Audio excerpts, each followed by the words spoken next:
the first game we look for, Robbie. Tottenham away. When we got Tottenham away.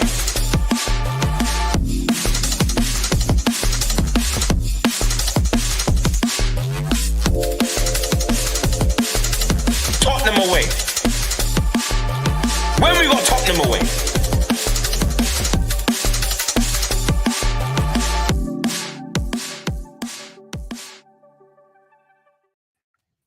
What's happening, people? It's Tottenham away. We are back. It feels like ages since the band was back together. Just missing Brother Mari and Brother Will, but the rest are here. Lee, Maz, Iggy, JP, myself. How you doing? Thanks for being here. Smash like, subscribe, hit the notification bell, all that good stuff. And come on, the Newcastle. Come on, Isak. We believe. We know you can do it. Away Have we been linked with him yet? It's only 150 million. You'll do in the morning, Lee. Newcastle. One. Wait. Before we begin, I need to get this up. I can't believe he's already started. And I cannot In fact, believe. Why are you even here? Why are you even here in the comments? Dietrich Kane. Why are you even here in the comments? Off the mark comes in.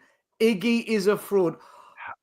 Dietrich Kane, after all the hate and all the winding up you've given Iggy about Inter being better than AC Milan, what happened in the Italian Cup final, my friend? What happened? What you got to say about that, Dietrich Kane? 2-0 down, man. 2-0 down. They were 2-0 down. Second. Look at the state of this. Look at the state of it. I can't believe it, man. The goat, man. The goat. Chicken Royale.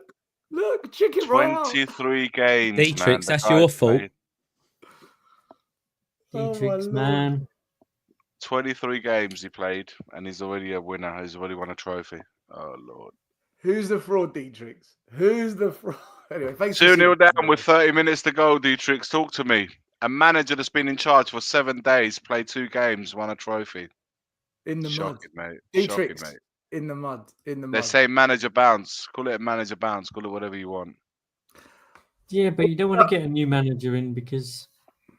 let's not go there. Let's not go there. We'll upset people. Don't do that. We're going to discuss. We've got another super chat from the off. Big up to William Leone. Always super chats us. I'm 21. I've never seen Spurs so shit. You know what? It's just as well you're 21 because we've got some stories. Standards are in the bin, and this Ange cult makes me sick. We are going to discuss this tonight, William. This is exactly what we're talking about tonight. When will fans wake up? We are absolute wank. Big up, William. Thanks for your super chat. Everyone in the chat, thanks for being here tonight. Smash a like, subscribe, notification bell. As many of your comments in. We'll go through them as we go through the show tonight. And if you've got any questions for the panel or talking points, get your super chats in and we will cover them. So, I'm not going to do the whole, hey, doing everyone, blah, blah, blah, blah. Okay. We're going to spend 10 minutes saying hello and doing a hug. We spent 10 minutes backstage saying hello, so we're all good. What I want to discuss tonight, guys, and what I want us to talk about, it's not so much the Newcastle game. We can discuss it briefly because we did a big show on that after the match on Saturday. But I want to discuss this massive divide in the fan base. Ange In versus Ange Out. So I just want to go around and get your rough kind of thinking on it. And then I'm going to bring up the arguments for Ange In and the arguments for Ange Out. Not my arguments, but the arguments I've taken offline. And I just want to kind of set the tone that as it stands, Lee's taking a piss. Spurs are currently 12th. Nottingham Forest, the manager we sacked, is 3rd. There's a 16-point gap between the two clubs. Champions League, we're now 11 points off of it. And that's 5th place, by the way. Champions League. Top 4 for me is done. If you think it can happen, then fair play. But this is what's causing the Ange In, Ange Out. It's the league position. And what's got us to that stage, the performances, the manager's tactics, the injuries, the suspensions, transfers, you name it. It's the whole thing bundled together. Iggy, Ange In, Ange out. Why is there a divide? Why isn't this just clear cut? Why are fans so split on this? Do you know what? I've been thinking about this today, and there's two main reasons I can think. One, people are fed up now getting rid of managers or not giving them what they feel is a fair chance, and they feel. My take on it, this is my opinion, guys. I feel like they just don't want to change a manager anymore. They just want to give this guy to the end of the season. Listen, I was one of them. I said it at the beginning of the day. I want to give the guy to the end of the season. Originally, I was that. I was in that mindset, so I get it. I said, look, I'm fed up because I'm thinking, get rid of a manager now, bring someone in. At this point of the season, cup games are coming up, and if the league is done, if we have even a tiny opportunity, the best chance we have of proceeding in the cup competition is by having the current manager in place. So they're thinking that at this point of the season, it's pointless. So I get that side of the thinking. So that's number one. Number two, there's a possibility of the thing by sticking out with Ange, it puts the pressure more so on the owners than if we just give them a buy by allowing them to put by us putting pressure on them getting the manager sacked gives the owners and Levy a pass. So there's an element of that, and there's also the last one. 3 points. The last one, I honestly believe, because there's so many people in that Ange out that are in. I told you so. This manager isn't good enough. Blah blah blah. Just to say, I might agree with you guys, but because of you lot, because of you saying, I told you, they don't want to accept the I told you so. So they'd rather just say, no, fuck this. I'm just not going to agree with you and just be Ange In. So that's the three kind of things that I can come up with. But the main one really is, I believe, it's just that people are just fed up of getting rid of managers, but so it can't always be the manager's fault. It doesn't take the fact for me that he's added to the problem, but I agree with those that say he isn't the number one problem in this club, although he's actually become a problem within the club itself. JP, you heard what he had to say. Why is there such a massive divide in the fan base? It's almost like we're at civil war.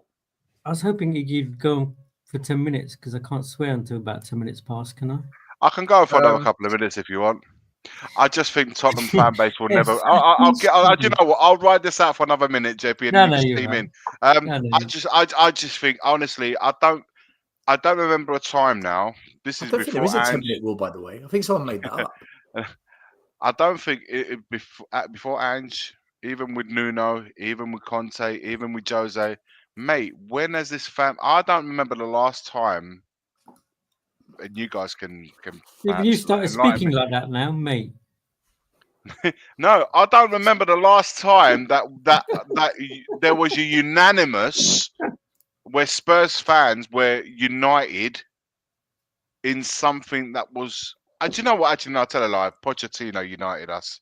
I think there was a massive Arsenal game. Conte in charge. Yeah, that was the one time that, you know what, I felt amazing that even leading up. I remember. Listen, I remember that game. Like, I was in the car with Stel. We were going to the stadium, and I just remember he was like even driving there. We're gonna pump these lot tonight. He was already like he knew that we was gonna beat him tonight.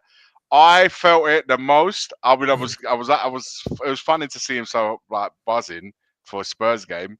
That alone was an experience, but to actually make the high street when the flares come out in blue and the crowd in the high street, honestly, that felt amazing. We had already won that game before we entered the stadium. I don't remember a feeling like that no more, man. That was the last time I felt like that. Yeah. And you know, that was one game I felt like that. Really strong. But yeah, I think Pochettino was probably the closest thing that I've seen unison for a long period of time. I'm talking about how Spurs fans felt as a unit. After that, it's just gone to shit again. Yeah. What I will say is that Iggy's right in terms of them not being man enough to admit, do you know what? I fucked up. I got it wrong. He is actually really bad. The other thing I would say is that when it comes down to managers, there's no excuse. They can't find an excuse really to be able to pick on him, because it was easy to pick on Conte. Negative football. He doesn't do this. He wants lots of money, stuff like that. Same thing with Jose. Oh, he's washed up. He's only here for the money now. He plays boring dinosaur football, stuff like that. And this bloke kicks the ball forward. You can't really moan about that. As Iggy said, I think they're too down the line now of, we've got a Tottenham back, baby. He's the one. He's going to change it all. And suddenly it kind of almost looks like there's eggs on people's faces. And rather than just kind of admitting it to a point, I think it's just who people are, mate. Kind of like by the time you get to a point of just going, I'm just going to stick it out now. I'm going to ride it out, in the hope and prayers that it will turn good. Therefore, there's always, let me just pick on that one little shining light that, do you know what? Brandon Austin played really well. So, JP, to add to your point, do you not feel that this manager, unlike all the other managers, there's one thing that he was liked. He was really liked. I mean, obviously opinions have changed since he's first joined, but he was just liked, and he's like, PR. He's like a PR. He started off like he started really strong. Like, for example, Jose, the Chelsea history never favoured him towards the majority of the fan base. Conte, pretty similar, but he's like a really Marmite sort of character. You either love him or you hated him, and a lot of people didn't accept Conte, be it through his football or whatever have you, or he did. The biggest thing I heard towards it, he didn't really want to be at Tottenham. That came through towards the end, whatever. He's bigger than Nuno was like the seventh manager on the list. Remember Fonseca, Gattuso? We was linked with all of them before we eventually 60 days. Before we eventually settled for Nuno. And there was other managers that joined that just never quite. It didn't click from the off. But this guy, he did click from the off, and he's a PR. Even the journalists love him. And I do feel, until lately, though, I do think he's getting stitched up at the moment on the pitch. But we're not going to go into that whole handball again. I'm not going to go into that all over again. Well, the thing is, it's easy. It's easy. It seems like he can't catch a break at the moment. Isn't it? Straight after the game. And he's in, and now I don't know, man. I don't know. I don't know. I don't know. I just wanted to add to that. It just But I think mainly it's probably because that they're just in too deep. He was this lovable person, and like whether he got to half the people's hearts, thinking that, do you know what, he's the one. He's the one. It's like the Matrix. He's the one. I feel like of all those managers that I mentioned, I do feel that Levy and the ownership really like this guy. They're really back. Of course they do. And they're really because he is going by what they want. Yeah, they want, but like Conte, you just knew that it was all going to blow up. I knew that it was good. From the moment we got him, I knew it was all going to blow up. They won. And Jose was never going to be one to toe the line. This guy came in with all the Spurs ethos. So that's why I think they're sticking it out with him, and I don't think they're going to get rid of him anytime soon, unless, like you said, like the divided fan base becomes unite and just really goes. I had a conversation with Maz about 4 or 5 episodes ago, saying, "Do you know what? The lower they go, let's bring it on." Nice, the people in the chat saying hello still. So big up everyone in the chat. Lovely, happy New Year to everyone. I can see that. Happy New Year. So for those who we haven't spoken to, the first time. Is this our first show of the year? Like Monday night? Well, Monday night, Tuesday night. As a group, Monday one. Yeah, I know you've done a few years. That's the first one, so I get why people still say Happy New Year, guys. Yeah, it's been a while. Maz, what about you? Why do you think there's such a divide? Why is it this clear cut? Why aren't all the fans behind Ange or all the fans wanting Ange gone? Why is there this massive rift in the fan base? I believe it's because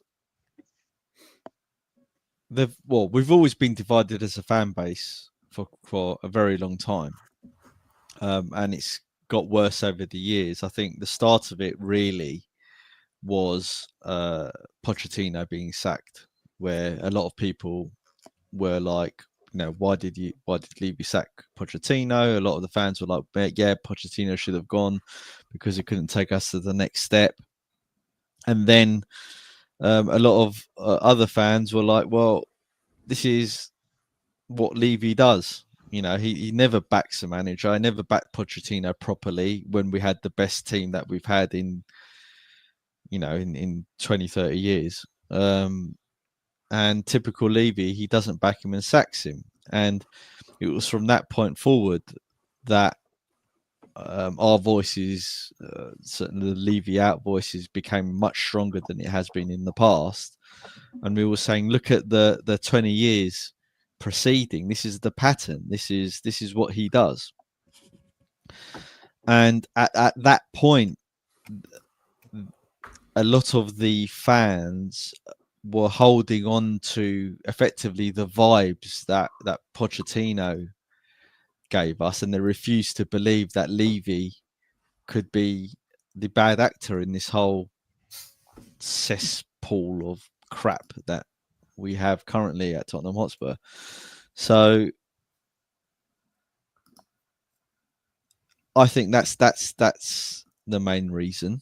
The other reasons behind it is that there's different perceptions of what Tottenham should be and what and ambitions and aims as a club. I would say that 90% of the fan base don't care about winning cups and even challenging for leagues.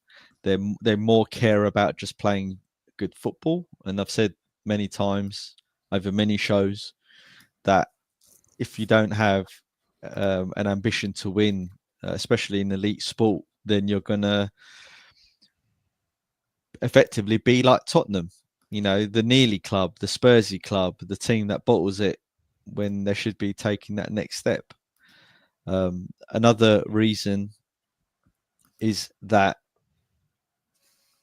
because of the appointments post Pochettino, Jose, as Iggy said, with the Chelsea connection, when we didn't win with him, I think the penny should have dropped for people that here we had a manager that's won in every club he's ever gone to, and arguably one of the best managers ever to be in the game.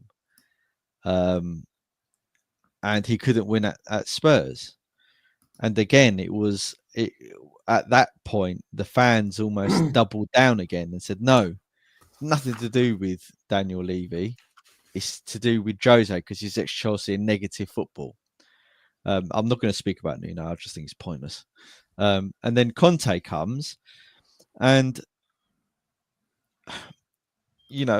again, as another manager that effectively wins everywhere he goes and couldn't do it with Tottenham. And he did, he did the best ever thing for Tottenham in the last 20, 30 years. He's told everyone the truth about what Tottenham really are like. And I think that is when the fan base got clapped out and lost their minds, personally. They had a choice.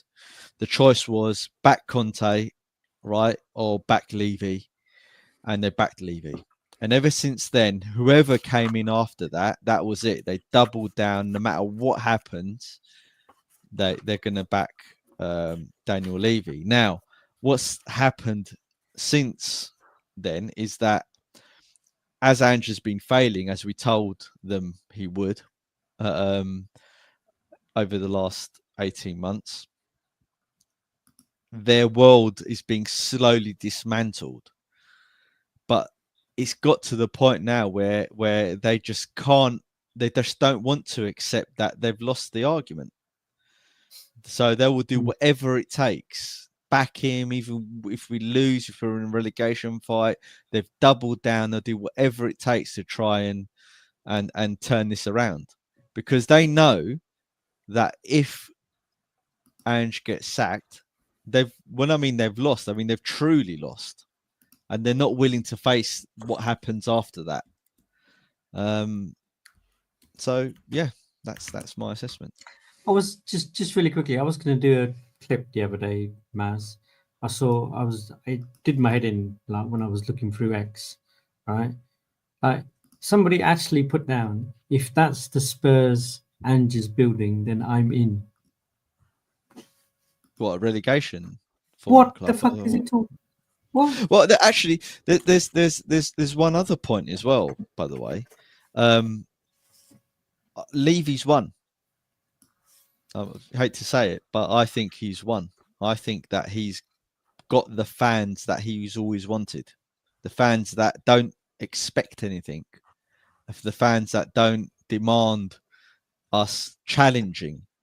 And look, I'm not saying that we have a divine right to win. No club does. Even Man City and United and Liverpool, no club has a divine right to win. They all have to work for it. They all have to put good teams together to try and compete. But we don't compete, and Levy doesn't really want to compete. And it's that, again, I go back to that lack of ambition that the fan base has towards elite sport and in football, and they don't put that ambition, they don't demand that ambition from our owner. And from that perspective, Levy's won, because he's got a placid fan base, Levyites, right? That will clap when we're losing and sing the manager's name and turn up in their thousands to watch a relegation from Tottenham Hotspur. And that means for him, he doesn't have to bring in the best players, pay the wages, right? He does, he can run the club on a high margin, high revenue capacity.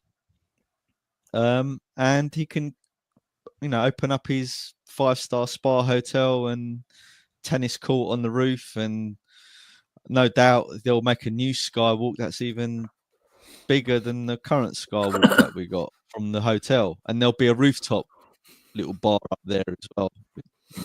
That's the thing that annoys me even more, Maz, is that he's literally come out and lied anyway, right, to your face. Oh, do you know what? When we get this bigger stadium, it's going to be the game changer. It's going to be the money maker. We'll be able to invest in the. He's won. Kind of like all JP. That's all I can say. He told you that, right? So he lied to our faces, and yet people still can't see it. I know. Look, I said it 2-3 weeks ago or 4 weeks ago. Whenever Levy's won, Levy has won. The fan base is wave the white flag. That's it for me. They've waved the white flag. Whether or not they snap out of this and they change their minds, which I don't think they will. But they've waved the white flag. They've given up, and I'll repeat this. I hope Daniel Levy renames the club, because that will be my excuse to move on. Well, because this is not the Tottenham Hotspur I've got born into, fell in love with, supported all my life. My family's been going to Spurs since the 60s. All my family's Tottenham.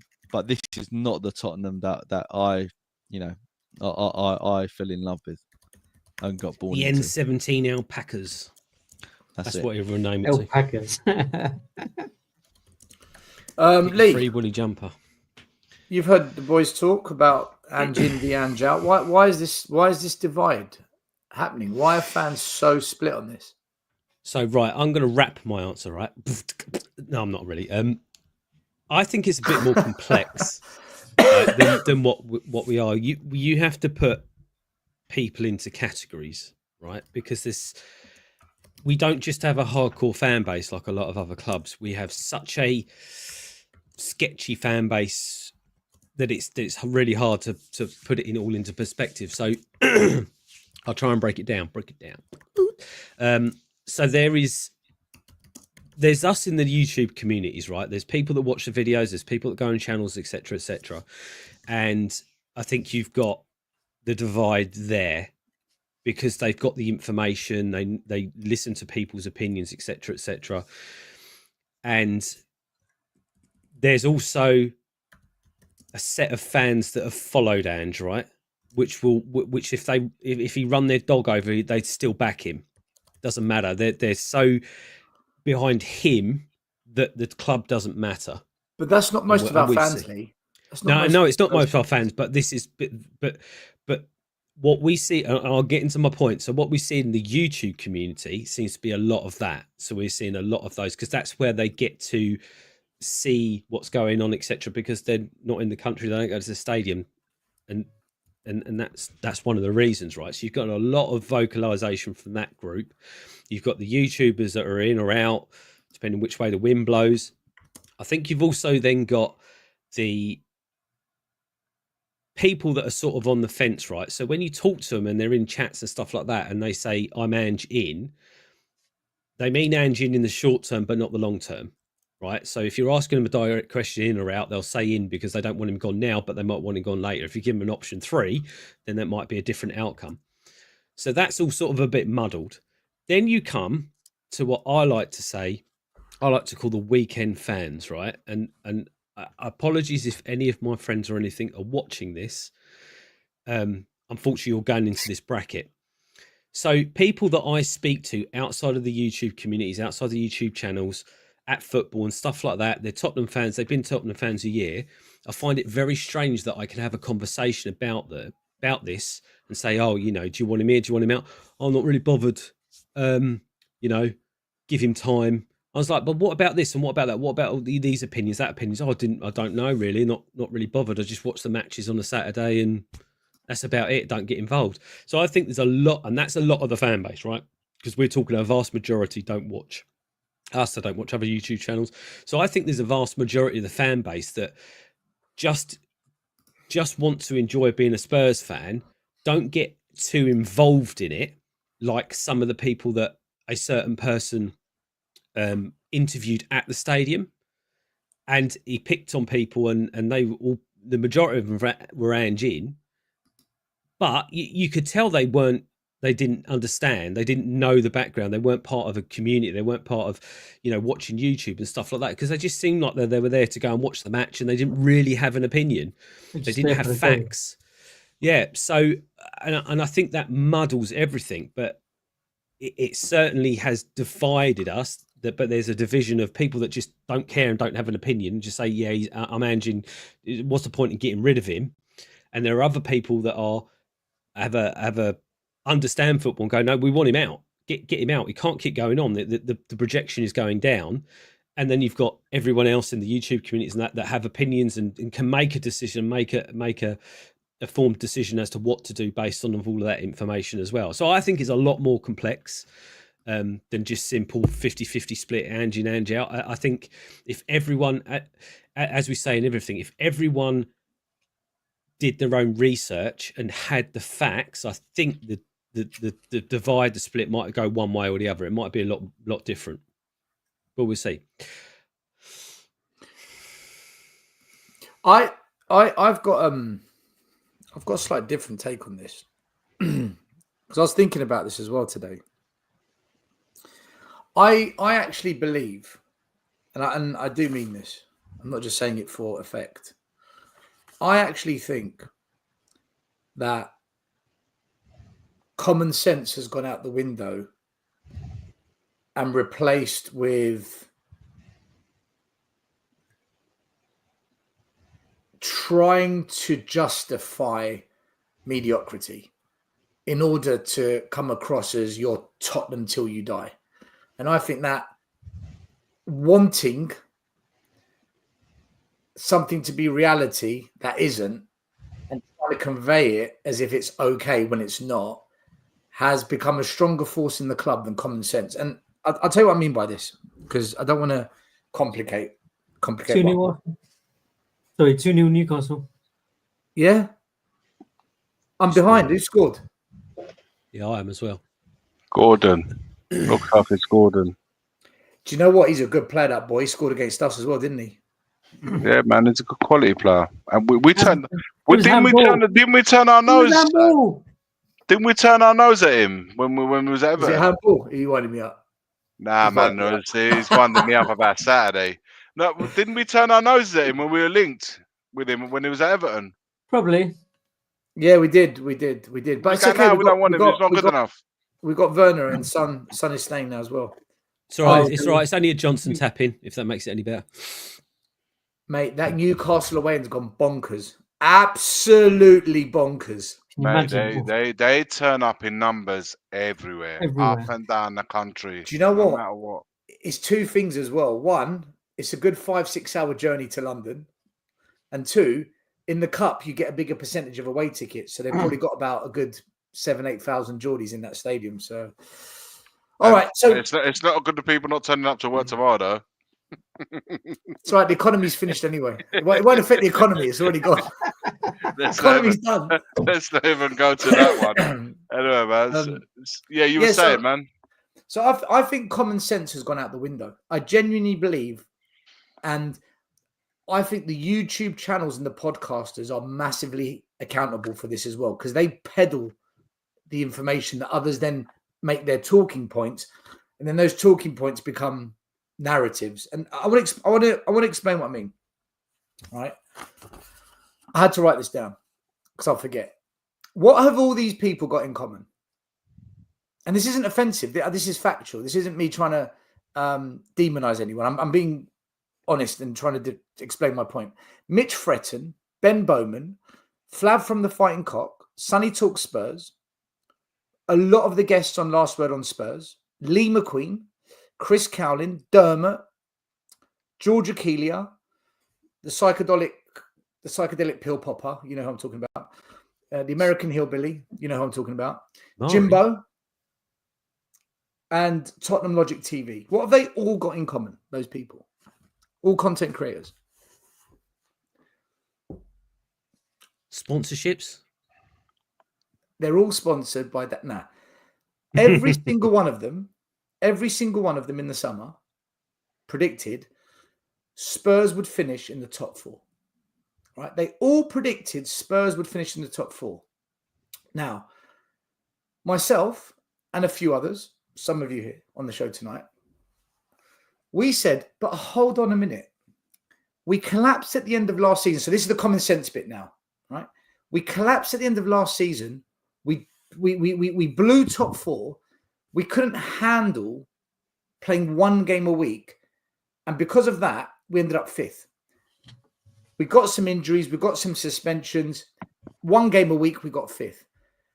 Please explain to me how the signing of Archie Gray, Steven Bergvall, Yang, who comes in January, Solanke, and the re-signing of Werner, please tell me how these 5 signings added to last year's squad can now compete in 4 competitions. The Premier League, which Ange said he wants to challenge for, Europe, which we didn't have last season, and assuming we go on a decent run in the FA Cup and the Carabao Cup because we went out of those first rounds.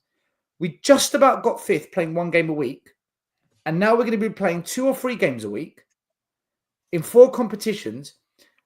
Please explain to me and a few others like myself how the hell we're going to do that. That was the common sense approach, and this was the response that we got throughout August and September. You're toxic. You're negative. You hate Spurs. And all those people on the list who predicted we'll get top 4, they were called positive, and they love the club, and they told us just back the team. Every single one of them, Mitch Fretton, Ben Bowman, Flav, half of Last Word on Spurs, Lee McQueen, Sonny Talk Spurs, Georgia Keelia, Dermot, Chris Cowlin, Psychedelic Man, Hillbilly, Jimbo, Tottenham Logic, all of them catastrophically, beyond all imagination, got it wrong. We said there's going to be injuries. There's going to be suspensions. There's a lot of games. How do you navigate through that this season? And we were told toxic poison. They got it so badly wrong. Common sense versus the desire to show the world that you love Tottenham more than anyone else. And when you bring it up, right, when you then create this argument, when you create this debate, on what's just happened. And when you try and say to these people, but this is what I told you in May and June and again in August, and you called me every name under the sun, and you're held as positive. You couldn't have been more wrong if you tried. What they then do is this, but you're an echo chamber and they're balanced. So now what they're doing, they're hiding behind being balanced. Well, how are you balanced if you got it so badly wrong? And we're an echo chamber, but we said this was going to happen. So I think, and listen, this is probably the most controversial response to this question out of everyone tonight. I honestly believe common sense has gone out of the window at the club, and it's replaced by this desire to just want to show that you love Tottenham, the next person. Still, I don't think it. Well, I've certainly said this in the past. So, especially when then I did story time or history time with Maz. After I said it, they're effectively politicized the debate, right, and almost playing like identity politics with it. So what they've done is that they've realised that they can't actually argue the footballing side of the debate. So the only option they have is to discredit us effectively, right, and move it away from football, and question our love for the club, question our characters, question anything else that they can to discredit us. And I don't think you're right. Once the opposing side loses sight of reality, right? It's not common sense. They've lost sight of reality, right? And they're making their own reality up in their minds, right? They're trying to rationalize it, right? Rather than looking at it logically, looking at the data, looking at how bad the form is, looking at all of the problems that the manager's causing to get us into the position we're in, looking at what types of signings we're bringing in, they're ignoring that. They're not ignoring the I don't want to say facts, but the logical way of analysing where Tottenham are, and they're trying to use their own rationality to create their own reality, right? They're rationalizing the illogical side of the argument, and that's what they've done. They've dispensed with reality. The thing is though, but like the whole point of what we were saying was that how do you play in 4 competitions when those 5 summer signings are the answer to improve from last season playing once a week? Isn't that my point though? Sorry, Stel. Isn't that my point? That's just what I'm saying. They're not arguing football. They're not looking at the football. They're not looking at it and saying, right, who have we brought in? Right? What is the facts around the people that we brought in? What is their statistics? What does history tell us? What does the way other clubs? How do other clubs do it? Right? They're not talking about the football. They're talking about their own reality that they've made up still, right?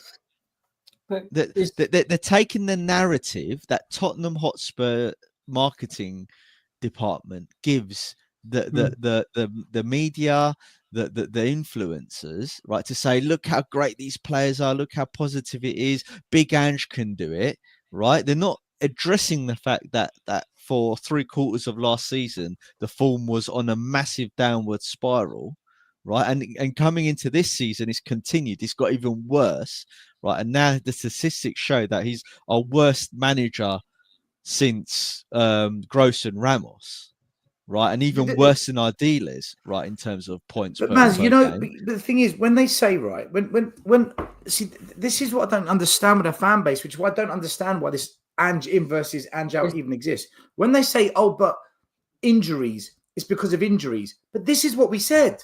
We said, like, when injuries happen, have we signed enough players to cope? We haven't. So are you assuming we're going to play in 4 competitions for a whole season with no injuries, with no suspensions, with no fatigue? Like, and when I asked these questions, the response was constantly, you're poison. You hate Spurs. your channel's an echo chamber. I do think It's there's also an element. following. Sorry, Iggy, just really quickly. It's also following the Piper, isn't it? The manager doesn't actually come out and say that, right?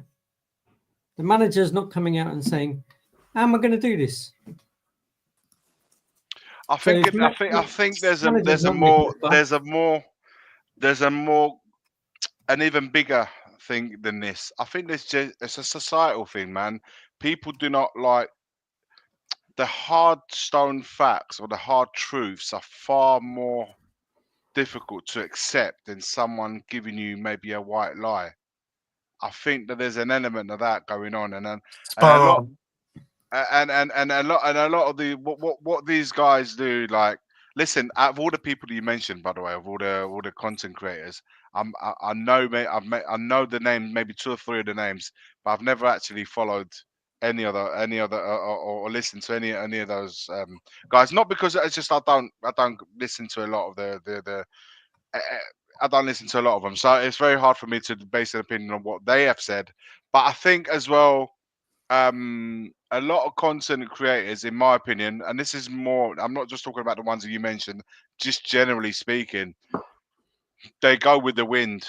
They go with the wind. It's like if it goes this way, they go this way, because for a lot of people, man, it's likes, views, it's subscriptions, and listen, that's the reality of it. Two things. And for me, just to round this up, I do think that people have a really hard time in general accepting the stone, the hard, as brutal as it may be, The the truth. truth. The The truth. truth. And you'll Yeah. never ever, when you're so brutal with truthfulness with people, it's not an easy thing to digest. And it's like they might even have it at the back of your head that you may be right, but they'll never accept you for saying it, and that's where you get called things like toxic, or you're not really a Spurs fan, or you're not really these things come because it's hard to accept that, even when the stone reality is staring you in the face with facts, numbers, like you say, there's statistics. Well, it's all numbers. People can argue in debates, but they can't argue in numbers. Yeah, No but Iggy, my single argument, person. the thing is, I'll bring you my argument was this in the summer. Werner is absolutely atrocious. He doesn't deserve to be in the Premier League, let alone Spurs. My argument was Bergvall and Archie Gray are kids. They need a couple of years. My argument was Solanke's had one good season in the Premier League. It's a bit of a risk. And my argument was Yang. Who is Yang? So all of that has come true. And it's almost like, but you don't need to be smart to know that. It's just common sense. Well, But, I go on, Murray, go on. nah, because I can't stay too long. Might get phone calls. If I get interrupted, I get interrupted. There's 3 things. 2 of them I need to really get off my chest. The one thing, just to stem off of what Iggy and you are saying, and I thought about this today during my break at work, that this fan base is, I think about all fan bases, really can't handle the truth. I think we are so soft as a fan base and very hypocritical. I thought about Nuno, and I thought about all these people who are saying, well, give Ange a chance, trust the process.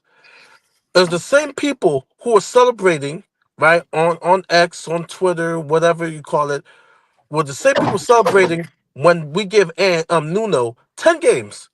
And mind you, Nuno, who beat City, who was manager of the month and had us at first for a short time, yes, for 3 games, but these same hypocrites didn't want to give him more time, and they wanted him out. And they let, Levy knew, and we had even a game, El Sacto, right? Gave Nuno 10 games. 10 games, right? These same hypocrites, oh, why can't we never give our managers time? These are the same hypocrites. But what really is burning in my chest that just gets me mad, and I said this before, because these are the same people who ran you out, Stel, off Twitter and whatsoever. And I'll say this guy's name because I think he's the worst. I know you mentioned Mitch Fretton. He's there. But number 1 on the list, because Southwest Spurs it hasn't been posting. Number 1, which I have a theory, which I mentioned a couple shows ago. Number 1 is this guy, he appears once in a blue moon Last Word of Spurs is Simon Yemmerman. I don't know if I'm saying his last name right. This guy is delusional off the max. And him and Mitch got together to post about us, and naysayers. Oh, these people continue to skip over the fact that we're going through our worst season because it's our worst injury crisis. Our worst injury crisis. Our worst injury crisis. Oh, it's so unlucky. No, these idiots don't know it's not unlucky. It is going to happen on an Ange run team. Maz posted, was it Maz who posted something about the other day? The Celtic player who he also rushed and got injured. The same thing with VDV. When you're in an Ange run system, he is going to run our players to the ground. It is in his history. And what these idiots don't know is that, yeah, they complain about, because I was watching We Are Tottenham TV, and big up to Sai and Brains, right? When was the last time Tottenham has had a deep team? Never, right? This was the Let argument alone in the a deep summer. team, let alone a deep squad with deep talent. Never. So the system that Edge plays, you're always going to have injuries. Get used to it. I'll use VDV as an example. He was injured last season. He's injured again twice this season. He's going to probably get injured 2 or 3 times next season, along with the rest of our center backs and defenders, because of the type of system that we play. We don't have the depth, right? We don't have 6 center backs of quality to put in. The only team I could think of that Ange could possibly manage is Chelsea because they have a big squad. But Tottenham, he's the wrong fit. In the insurance world, right? But if it's medical or car insurance whatsoever, they always look at the liabilities, right? Who in your family are you going to cover who might be a liability? In the case of Spurs, Ange is that liability. Right? Yes, you could talk about the physios, right? Which has always been not great. Romero said it during Conte's time, and he had to delete the tweet. He said this to the Argentina press. It got out, and he had to apologize, pretty much saying that the physios, the doctors at Spurs suck. So you add that along with Ange and the system that he runs, there's always going to be injuries. So the Simon Yemmermans of the world who want to convince Spurs fan base, and they're accomplishing it, that these injuries are unlucky. No, they're not unlucky.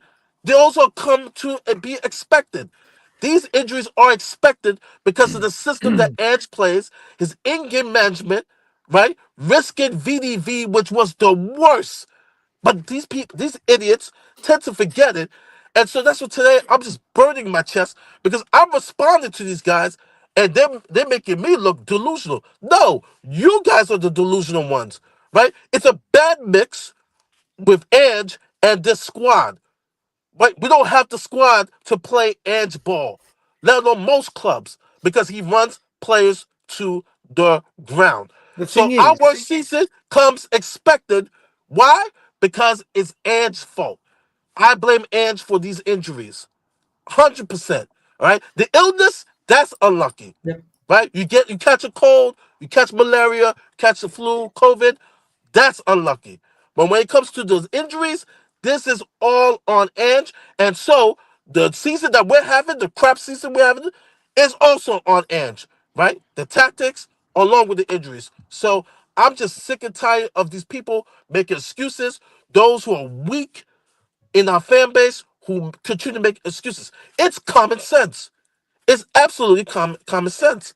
I'm waiting for a phone call from my friend who works in a different sport in regards to um, physical therapists.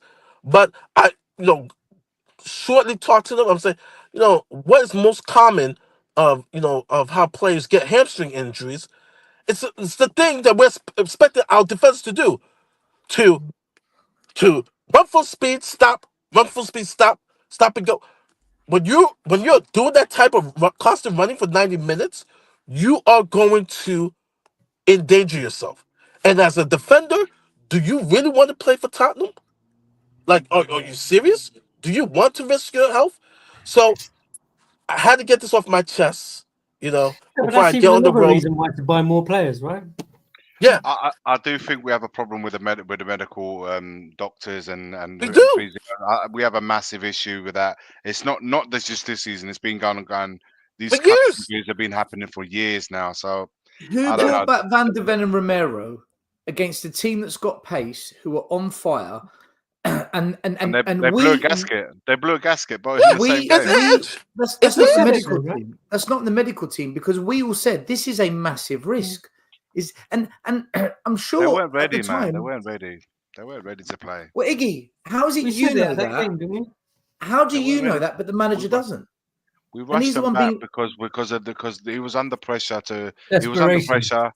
Exactly, and that's it's desperation. look They what he's weren't look ready what he's to caused. play, Look what and he's caused. as a The result of next that, 2 months of but absolute disaster. this is where I don't think our medical doctors and I don't think everyone's in sync there, man. And it's been going for, like I said, for few years. And the thing is, with Spurs, if you notice, it's always the same sort of injuries. It's in the same areas. It's never like it's just so weird how year after year we have the same injuries to the same players, but also the same injuries, like say hamstrings and always around that sort of leg area, thigh, or it's the same areas that they get injured in. And I listen. Fundamentally, we haven't got a big enough squad to deal with it. We having to play certain players. Quality as well, Iggy. But Quality. yeah, but certain players are able, like say for example, Kulusevski, right? He's playing every single game, every single minute. And the thing is, I don't understand. And sometimes, and we do that here as well. Like he has good games and he has bad games.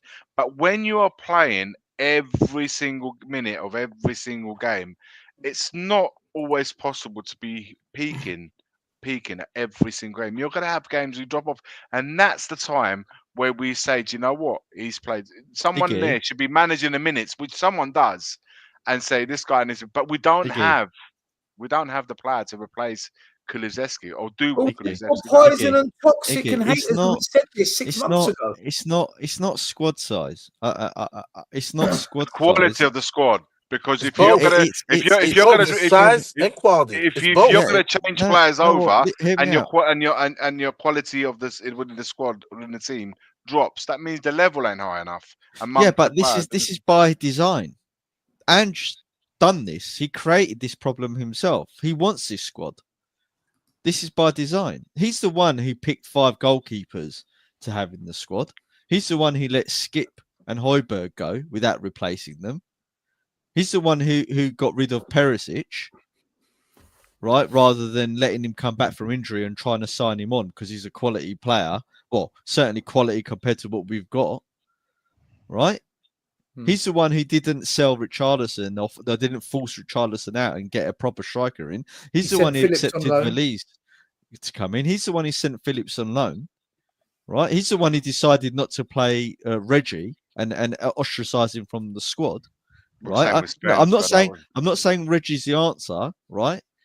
But he's there. But he's there. He's there, right? He could have rotated Spence much earlier and given Porro a break. Exactly. He's the one who didn't rotate Spence. Right, he's the one who chose to bring in 2 kids rather than 2 experienced thing. He's the one who decided to get rid of Donnelly and send him out on loan. We had the players there that could have helped. I'm not saying they are the answer. I'm not saying they would have elevated the squad, but we certainly wouldn't be in such dire straits as what we are now had he made better decisions. He's made awful decisions. This is why I don't accept all of this injury stuff. Right, it's all down to Ange, and that's why I don't care about what teams he picks, because he's configured this squad so badly. He's made such bad decisions, right? For me, it's an incomplete squad. It's an incomplete squad as well. I don't think it's not incomplete in the sense of just the quality or numerically speaking. I'm talking about it's incomplete as in certain. We still have in this squad key positions that holes. are still not covered. The holes that we talked about in the summer Yeah, review, right? we That they don't didn't have. fill. We don't. Yeah, exactly. They're key. They're structural. You're poison, structural Iggy. issues. You're toxic No, for saying guys. it. The thing You're in is, an echo chamber for saying it, Iggy. but listen. People can argue opinions. They can argue debates. You It can was argue, common but sense. something It was that common is sense. clearly is key. Is so key. It's so naked to the eye that we are structurally within the team. There are key elements of it that we still haven't filled correctly. People still bring up, "Oh, it was a mistake getting rid of Højbjerg."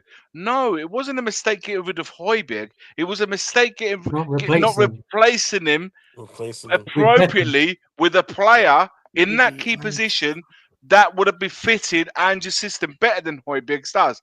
That's where the error is. But and Iggy, the other Ange thing, does dumb we shit as well, said, though. He does dumb yeah, shit. yeah, of course. And you know what?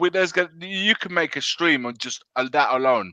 But the other thing is, we set the tone in the summer with the first signing, and that was Werner. Okay, we set the tone with that.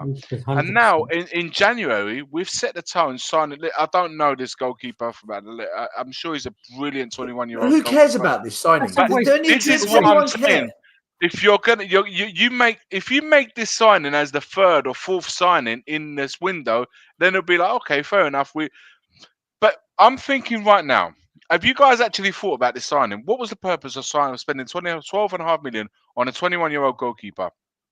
Yeah. He's going to come in the squad. Okay, fine. But we've already got 5 in there. So he's going to take over. He's going to be as part of the 3 goalkeepers within the squad. Does that mean that Austin's going to be part of it because he's clearly ready to play? Do you know what? And then I'm thinking, does that mean that Foster's on his way out? Austin's going to take over. Iggy, this kid's going to be the 3rd goalkeeper, and we're getting rid of Vicario as well. I think Vicario's going. I think Arteta has brainwashed this football club, right? Arteta has basically told our fan base it's okay to wait for 5 years, and you might see glory. Just wait 5 years. So now we've jumped on that bullshit. Took Nuno, took Iriola, took Maresca. How long to get those teams ticking? But we need 5 years. What did Arteta do? He got rid of Ramsey and brought in Raya. I know. Let's get rid of. Let's bring in someone that might be better than Vicario, because that's what Arsenal did. You've got, and I've said it so many times. Yeah, but that's not fact, though, is it? I've said it. No. I'm mucking around there. I know. It's funny. What I'm saying.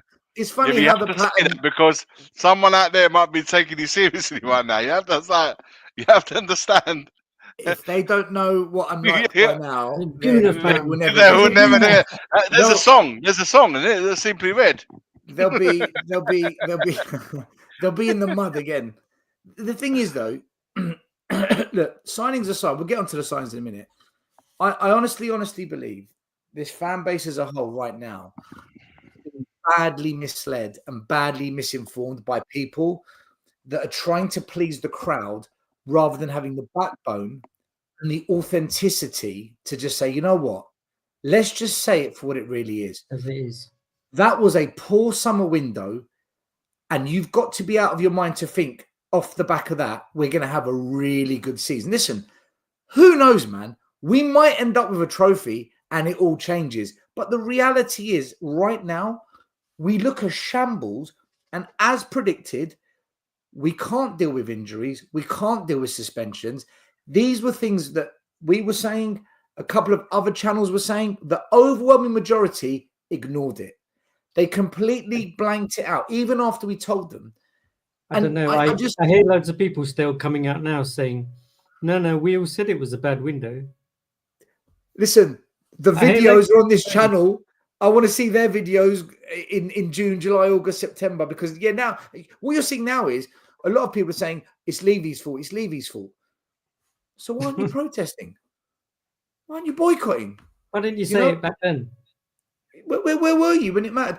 Look, I want to look. This is our discussion. I want to show you the online discussion because it's fascinating. It genuinely fascinates me. I'll do the Ange In side first, and then I'll show the Ange out. Okay, so the Ange In, I saw this yesterday. It literally is. They now believe they're a cult. They're putting stuff like this on the internet. This is the cult of Ange that's circulating the internet. It's insane, right? Tottenham have not lost 10 games because of Ange being delusional. They've lost 10 games because they've got a ton of injuries and the squad can't cope. But this is what we said to you back in the summer. When Newcastle lost 9 games this time last season for the same reason, nobody called Eddie Howe delusional or took the piss out of him. But he didn't play with a back two. Well, look, I'm just. They were never 12th in the league. They were never 12th in the league either. But I'm just showing you what the conversation is online, so people can see what the Ange In is all about. There was a poll they did a while back, and it was Ange In 59%, Ange Out 29%. The results got worse, and Ange In has grown. So Ange In is becoming more popular with more losses. But in argument though to that, still, it doesn't mean Spurs fans are doing this. They could be true. There could be trolls. Fans. There could be trolls. Trolls in there, man. You're right. But the trolls want to troll us more now. You know, it's almost. Which is, if you hate what Spurs, goes against if what you you're was a saying, rival fan, would you not want Ange to be in? I'd be like, Ange. Iggy, Remember when we was doing Wenger in? I still want to keep my I believe it, Iggy. Right. I'll tell you why I believe it. Because our fans, right, were the ones singing Ange Postecoglou's name and we were 5-1 down against Liverpool. Our fans were the clubs, singing Ange's name were the 5-1 fans down. that when we lost 6-3, all came out buzzing after the game, going, "Oh, wasn't that entertaining and exciting?" Everyone, let's have a beer. Our fans, right, are the same fans that when we lost against Newcastle, are the ones that are coming out saying, "If you don't believe in Ange after that second half performance, then you're not really fans." They are our fans, Iggy. It may be possible that you're the problem. It may be, but until I get proven wrong, no, it may be in the sense. Well, let me elaborate on that because I just can't. It may be like people, the majority of the people want the things perhaps that you don't want. What? And that is they want to losing. They want to be entertained. They want to go to. They want to go to the stadium. Enjoy a game of football. Essentially, it's not about winning trophies. It's about the journey. Let's run with that, Iggy. Let's run with that, right? Just throwing it out there, man. Let's run with that. You're I'm right. down with that. Winning is I'm down with it. I agree. Let Levy rename the club, right, and I'll move on. I mean, he's already. We will have a Daniel Levy stand. You know that when he goes, whenever the day comes, we will have a part of the section of the stadium. Maybe even the stadium might be called the Levy. You know, fans threw away our history when they were singing Ange Postecoglou's name against that Liverpool defeat, right? That's when that's when they got rid of our history. They were like, "Yeah, you know what? We're loving this, right?" So, like I said to you, just rename the club. Well, look, let me carry on with the badge is slowly going, Maz.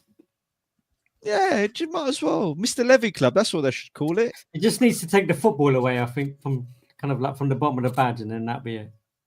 Well, let me continue the rest of what is the Ange In mindset. So you've got the cult of Ange. You've got it's all down to injuries, and the same thing happened to Newcastle last season. Although Eddie Howe never got to spend 350 million, there's obviously the polls in favour of Ange. Then you've got this one here that says everyone wonders why Tottenham don't win anything. The fans don't back them through thick and thin. What the fuck with the last 25 years? And when you have people like, well, this was a dig at Brian Daigle, like Brian bringing negativity to the club. The players may even watch these shows and you want them to perform for us. It's wild. Brian Daigle's been protesting for change to make the club better for how many years? Brian Daigle protested against the season ticket prices increasing. Brian Daigle protested against the senior citizens of our club having their loyalty abused and their concessions taken away. He's flown over. This is their argument. He's flown over from Bring that back up. I'll break it down. Bring that back up. I'll break it down. This is the Ange In argument. Right. the first statement, everyone wonders why Tottenham don't win nothing. The fans don't back them for thick and thin. Well, that's factually incorrect, right? We've got one of the biggest fan bases in London, right? We've got record attendances when We sell Wembley out were the packing stadium at every game. Wembley, Yeah. right? And all we've had is thick and thin for the last 25 years, right? So that's factually incorrect, his premise. Then he does thick being the board and his thin being the identity squad. politics, right? About bringing in negativities and discrediting the fans and saying they're not really fans because they bring negativity to the club. That is prime identity politics. That's what they do. They're like the hard left. It's true. If you disagree with them, you're labelled as a far right or racist. Well, we already had a or YouTuber toxic named calling us Nazis, right? And And that's the society want to box people in and everything. well, there you go. He called you a go. Jewish fan a Nazi. Yeah, Imagine. there you go. Imagine.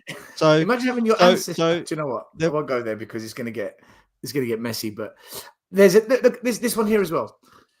If this was after the Newcastle defeat, if that's the Spurs Ange is building, then I'm in. And beyond bare bones, third choice keeper, 2 young players at centre back, 5th choice left back, 18-year-old centre mid, all fighting for every ball, determined to put things right. The players are all in. It's almost now in the league, man. Well, We're 3 points away from 15th.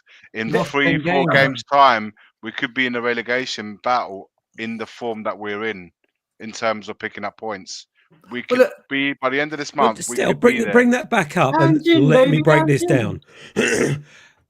Yeah, he's a Wally. Great analysis, Lee. But like honestly, like, I don't understand it. We're 3 points away from 15th place. We got a really hard month coming up in terms of the games to play, and every month is hard. You got in this month alone. You got teams that are fighting to win the league. Others are fighting for Liverpool, their lives, Arsenal, relegation. Everton. So we could be dragged into that by the end. We could be there by the end of this month. So and the reason why I say things can change in games. So you're absolutely right. Things can change. But where do you see us changing at any point where we can pick up wins?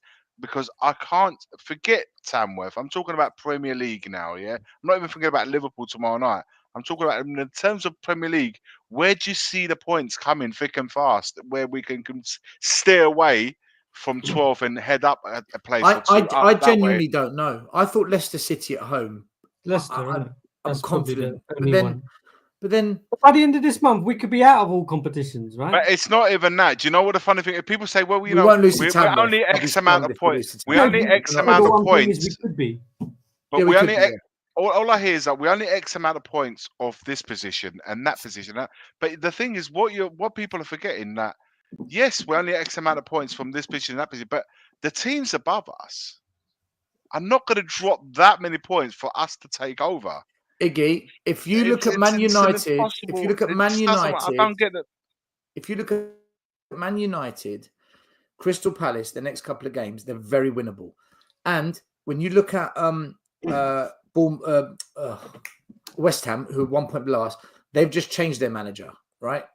So it could very easily be Everton could change their manager. Everton could change their manager. It could very easily. Well, they don't need to. Sean Dyche has kind of stabilised it a bit, but it could very easily be that after Arsenal, whether we lose, if we lose or draw, we could easily be 15th in the league table and something like 5 points off the relegation. So suddenly you're now in a different environment. Is Ange a relegation manager? Is Ange a Tony Pulis? Is Ange a Sean Dyche? Is Ange a Sam Allardyce? He's not, is he? He's not. He's a Luton town. But even us as a team, the Luton town of North London, gung ho, all attack. Everyone loves watching us. Look what happened to Luton. But as a team, we're not structured to be fighting for those sort of scenarios. We're not. You look at the players and the way we play. We're not set up to be in any dogfight. You're mad. You do not.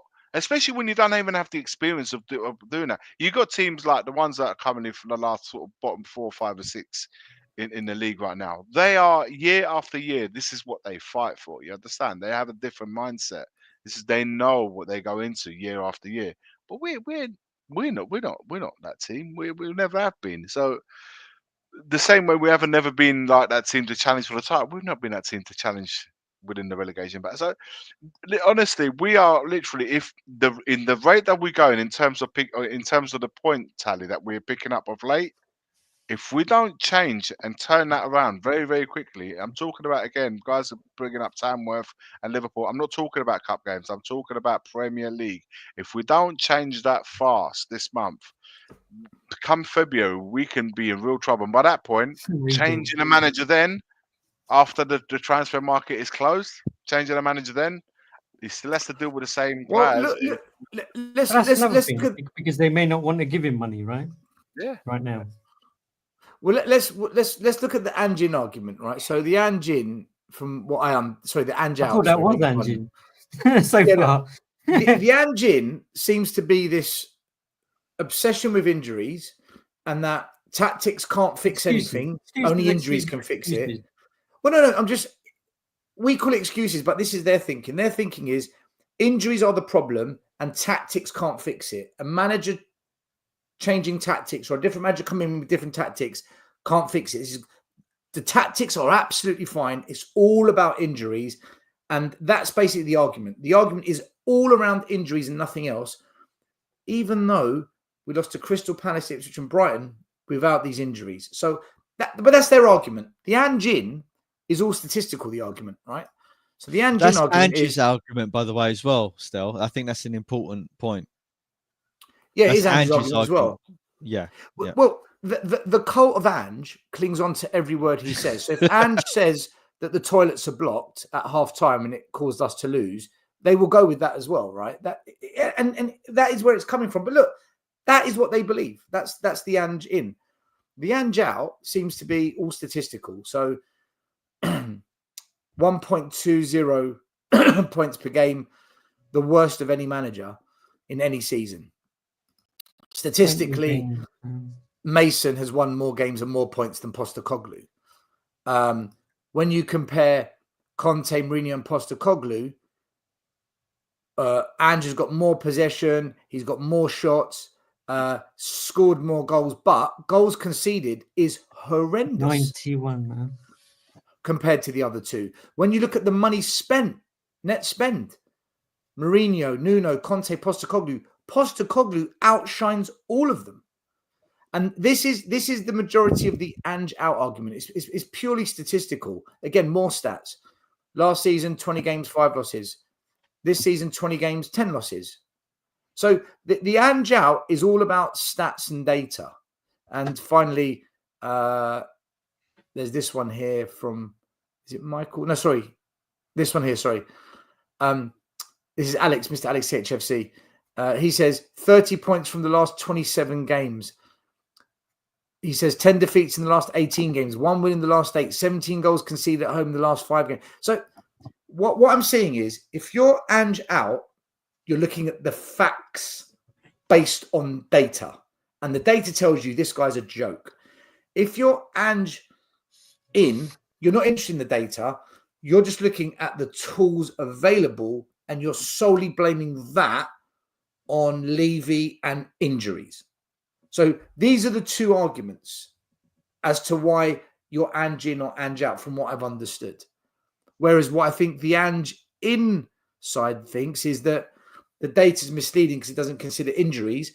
But what the Ange Out side says is that, but the manager does nothing to change the tactics because of the injuries, which is costing us more losses than what should happen. I think that's the divide.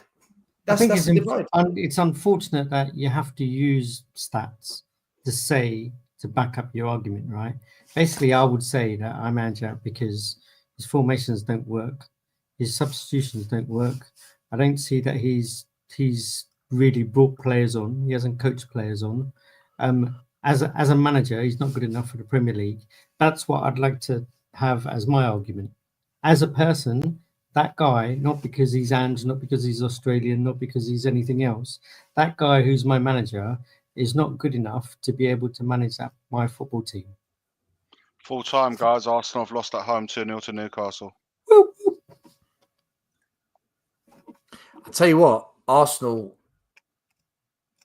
Arsenal looking That's a little all right. bit, they're looking a that's little bit all right. We're paying depleted them recently, you know. They're looking a little bit depleted recently. What? We They've might just have who they we lost? might Who we they might lost? have a chance. Don't say We it. might, Don't say it. Doctor You say this Tottenham, every baby. time. I swear you say this every time, and we still get beat.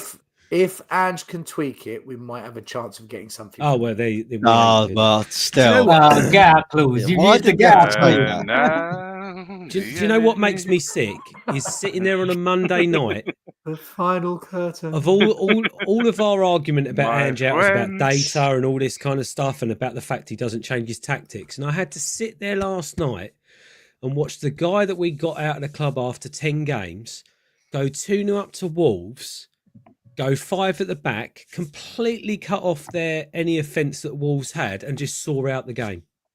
But look, Yeah, but come on, I'm he gonna was leave. pretty Right, I strict, hate that's this all. Nuno argument, right? And I'll He tell was- you Well, it's why not an I hate argument. it. It's fact. That's exactly what he did. No, but no, my no, point but- is, Ange doesn't do that.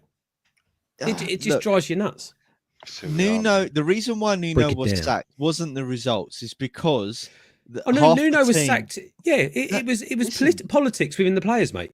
That's what it was. Yeah, they didn't want Absolutely. him there. The players didn't want him there. Kane said, "I ain't playing for him," so Levy got rid of him, basically, right? It's a failure on So- the players. Too big-headed. Well, yeah. I mean, it is what it is, isn't it? I mean, in Guys, fairness, but you know in what? Though? fairness, we did go 5 games without even having a shot at the opposition's goal. Did anybody Well, that is watch bad. Yeah. Liverpool versus Man United? Yep. Yeah. Right. Man United, everyone predicted 5-0, 4-0, Slut. a battering.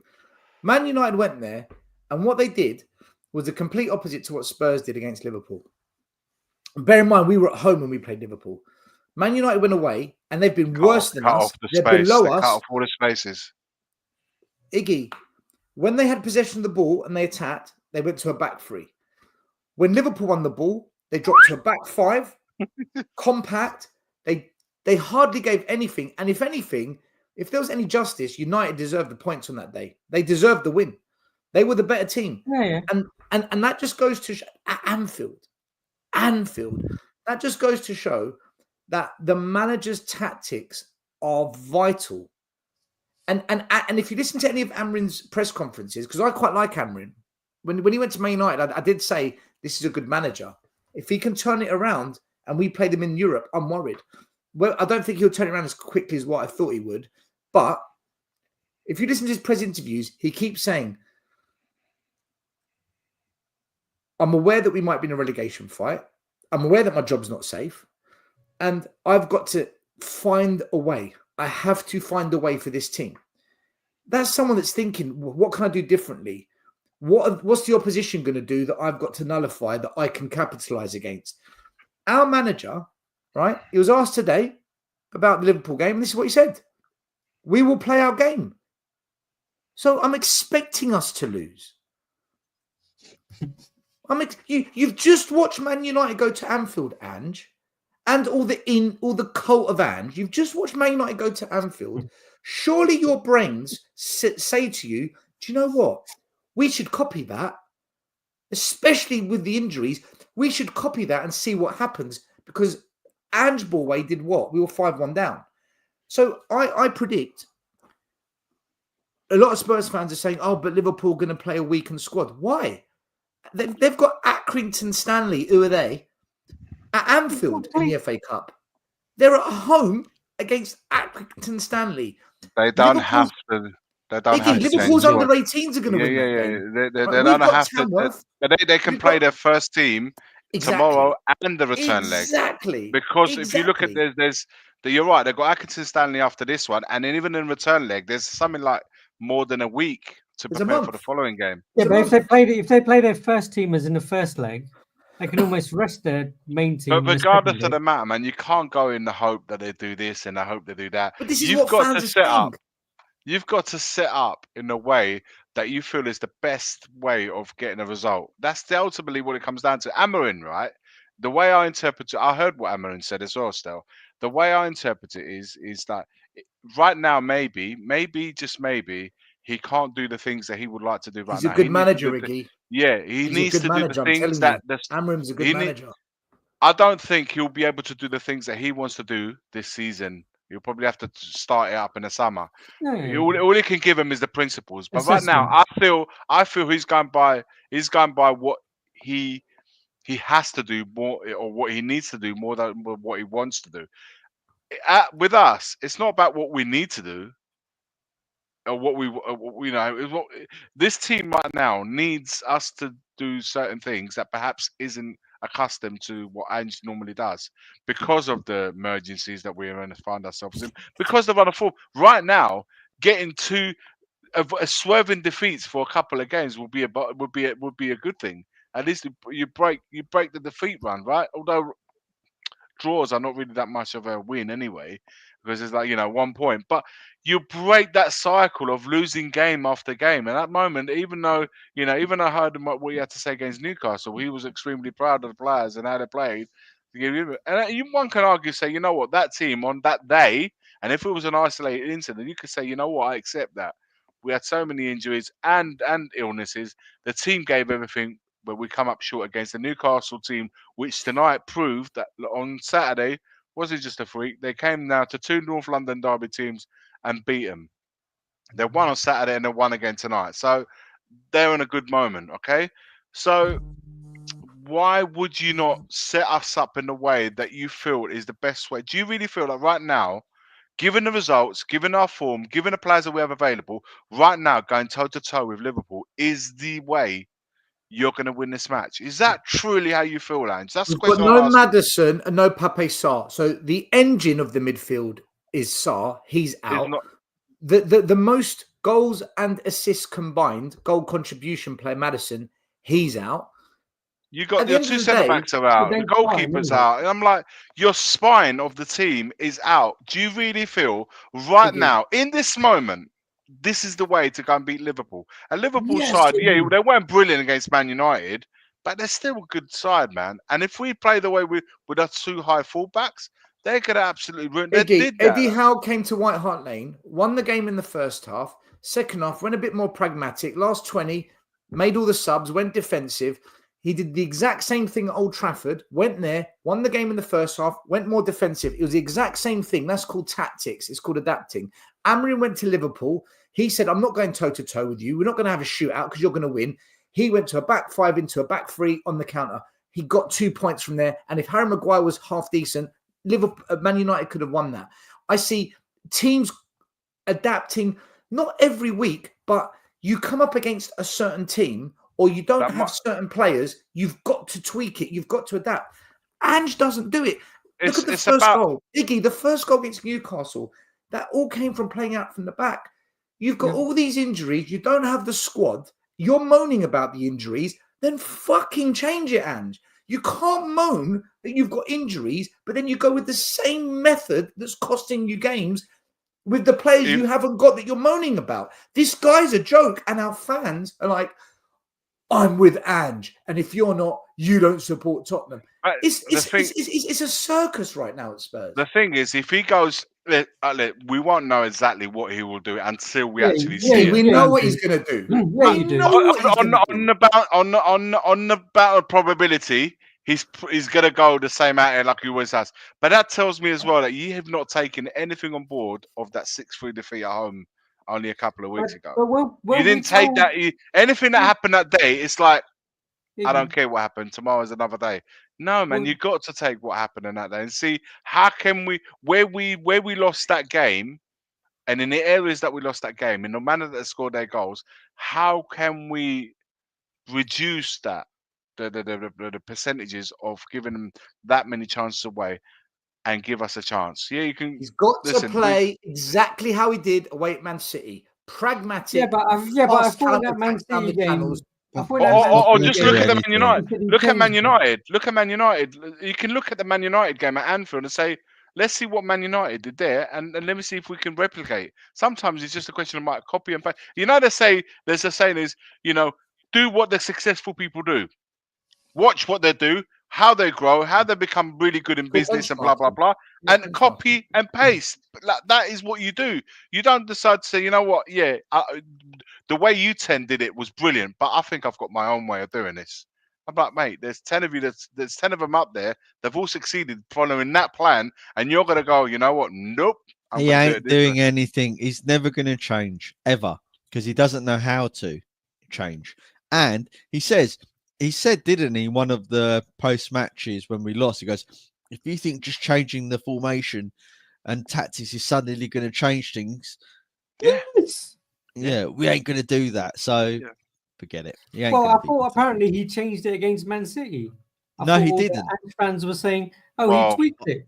I said in that show, He and did. and He did still, against Man City. still that He didn't. fraud He got said pushed that back. he was the only one who said nothing's changed, and that wasn't true. No, 2-3 games after the City game, we realised that what he did at City wasn't a pre-planned. You tactic. went on and you were saying, "Oh, even the people in my own channel said to me that had to go at me about the Man City game." That's what you What are said. you talking about? I heard it. What are you talking about? I don't You. understand. The tactics against Man City. Break it down. Ange changed it. I don't think he did. I No, think he he just got He pushed got back. penned in. I think He it got was penned in. forced. The whole team got penned in. No, because we weren't playing it out from the back either. We weren't pissing around the back. He changed it. So if he's We got never that had the formula, ball why to is he play not it out from the reusing back. it? They had Yes, we 60, did. 70% possession. Yes, we did. Every time the goalie had the ball, we and look at the goals we scored. There were more long balls forward to create the counter attacks. We played a different way. Partly it could be because City forced us to change, but there's no doubt the way we set up and the way we played, he changed it. He did tweak So why it. is he not keeping that Listen, style then? for me to give Ange credit is big, Maz. So I wouldn't say it unless I really thought it. Why I is he never not give him- keeping that style then still? Because he's shit. He's just he's just because he's Still, come on. Let's think about it this way. If 99% of the games he did not plays one change. way, but that one game, He did not right, change he his style. doesn't. What's the probability? Do you know? gonna I've be got a that it theory. was I've got a forced theory on and this. not I've got a by theory. design.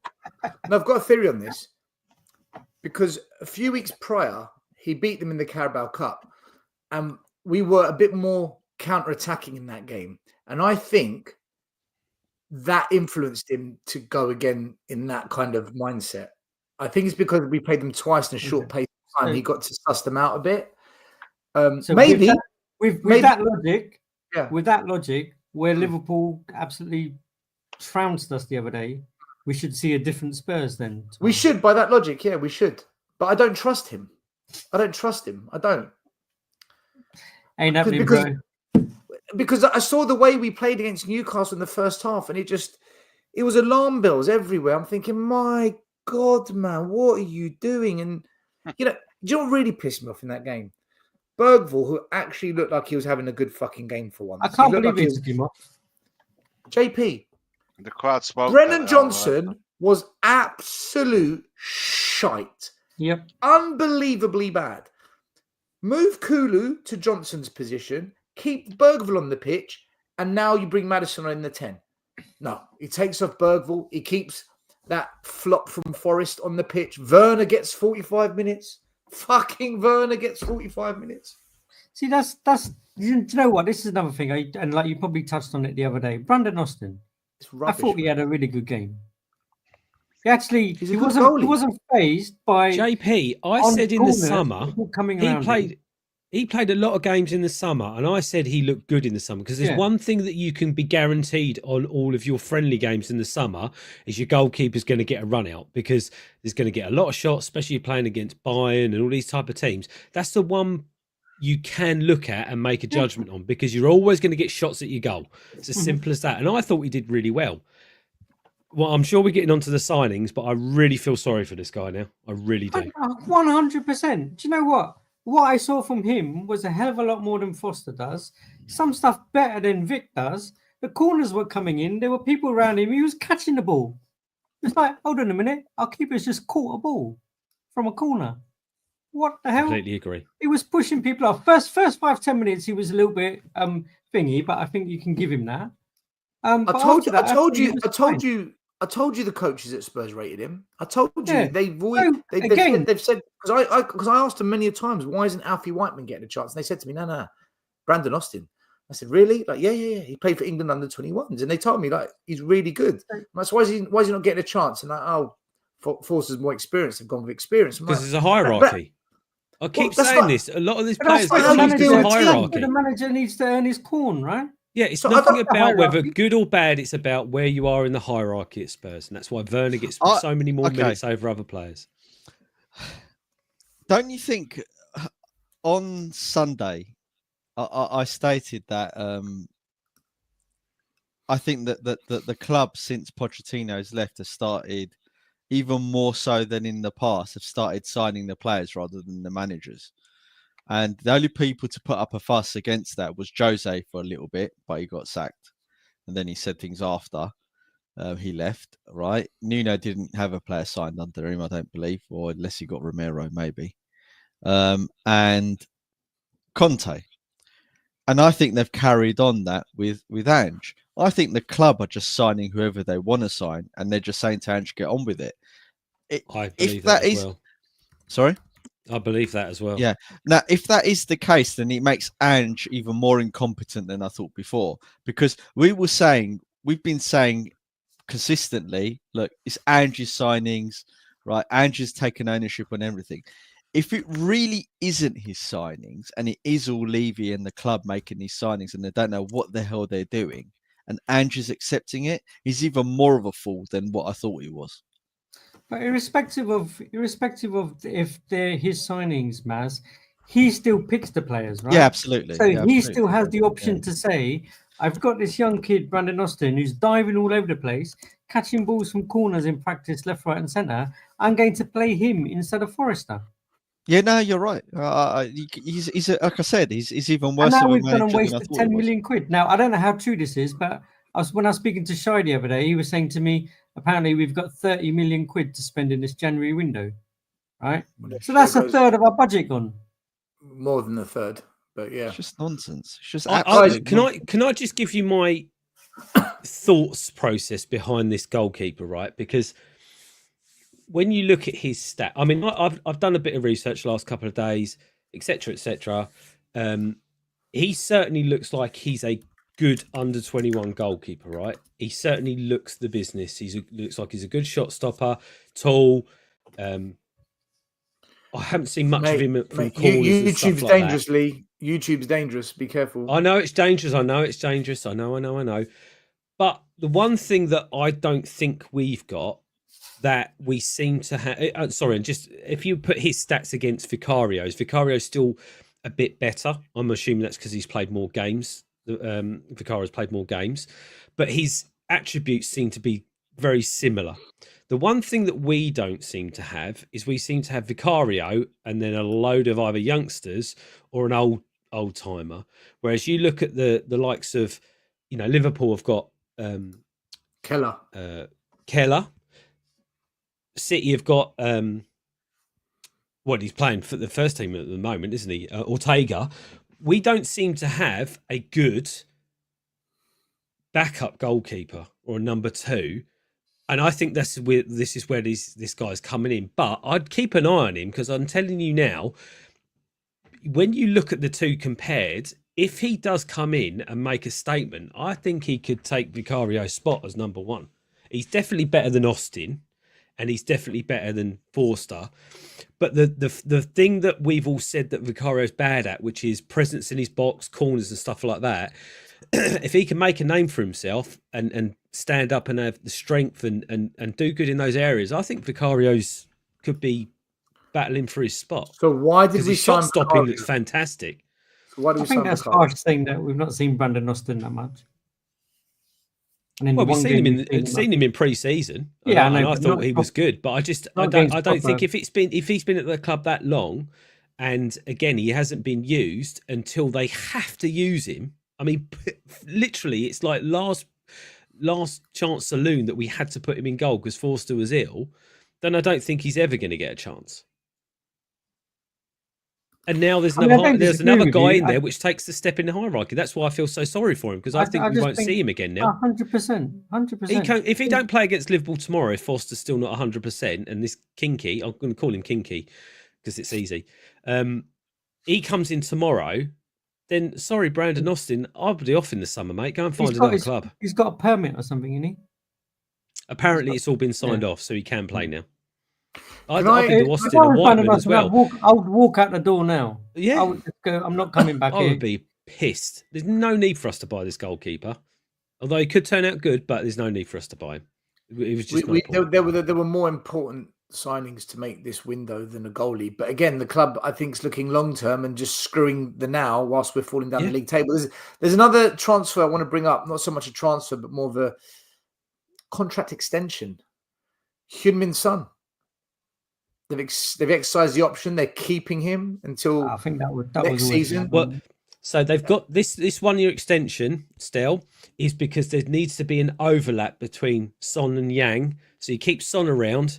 So we've got the Son career angle, and then Yang's got another year, and then he can fade away, and Yang can come in and be Lee? that new Korean superstar, and Son can then become an ambassador for the club to keep that.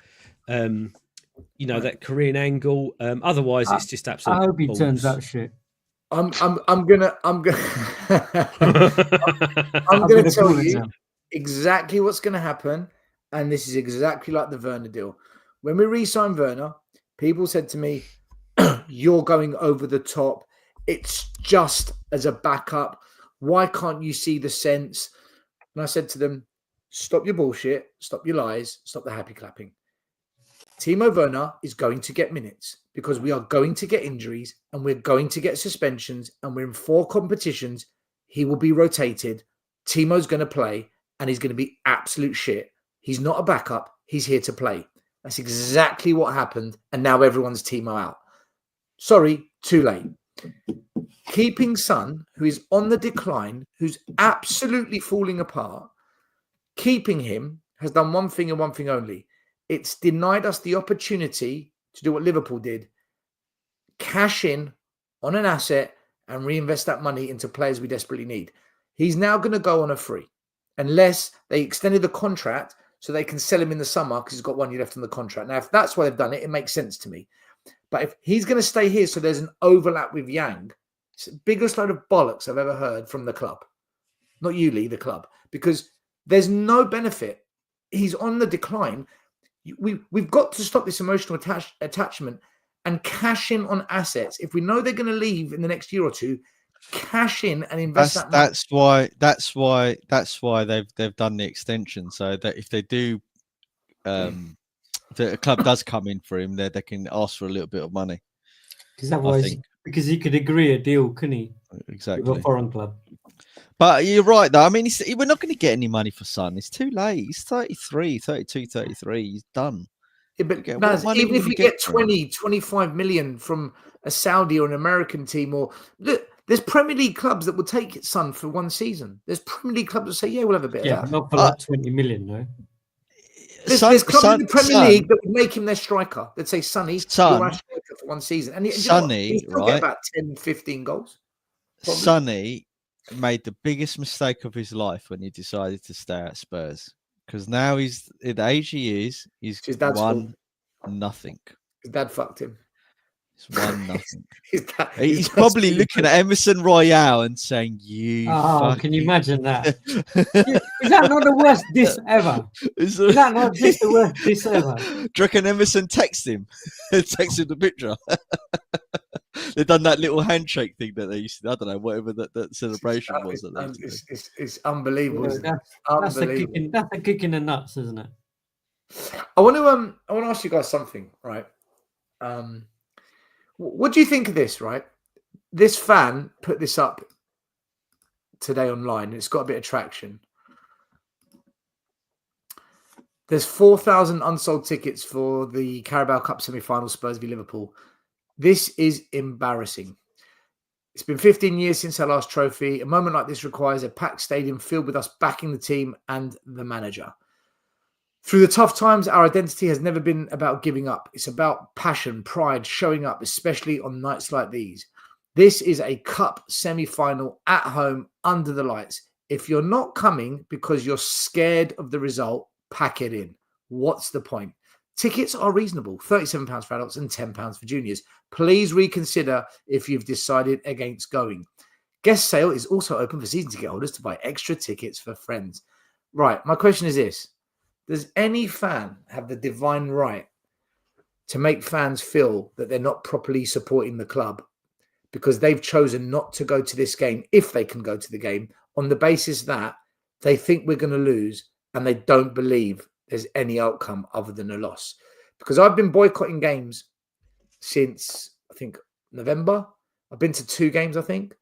And every game I've missed, we've lost or drawn. I've missed absolutely nothing.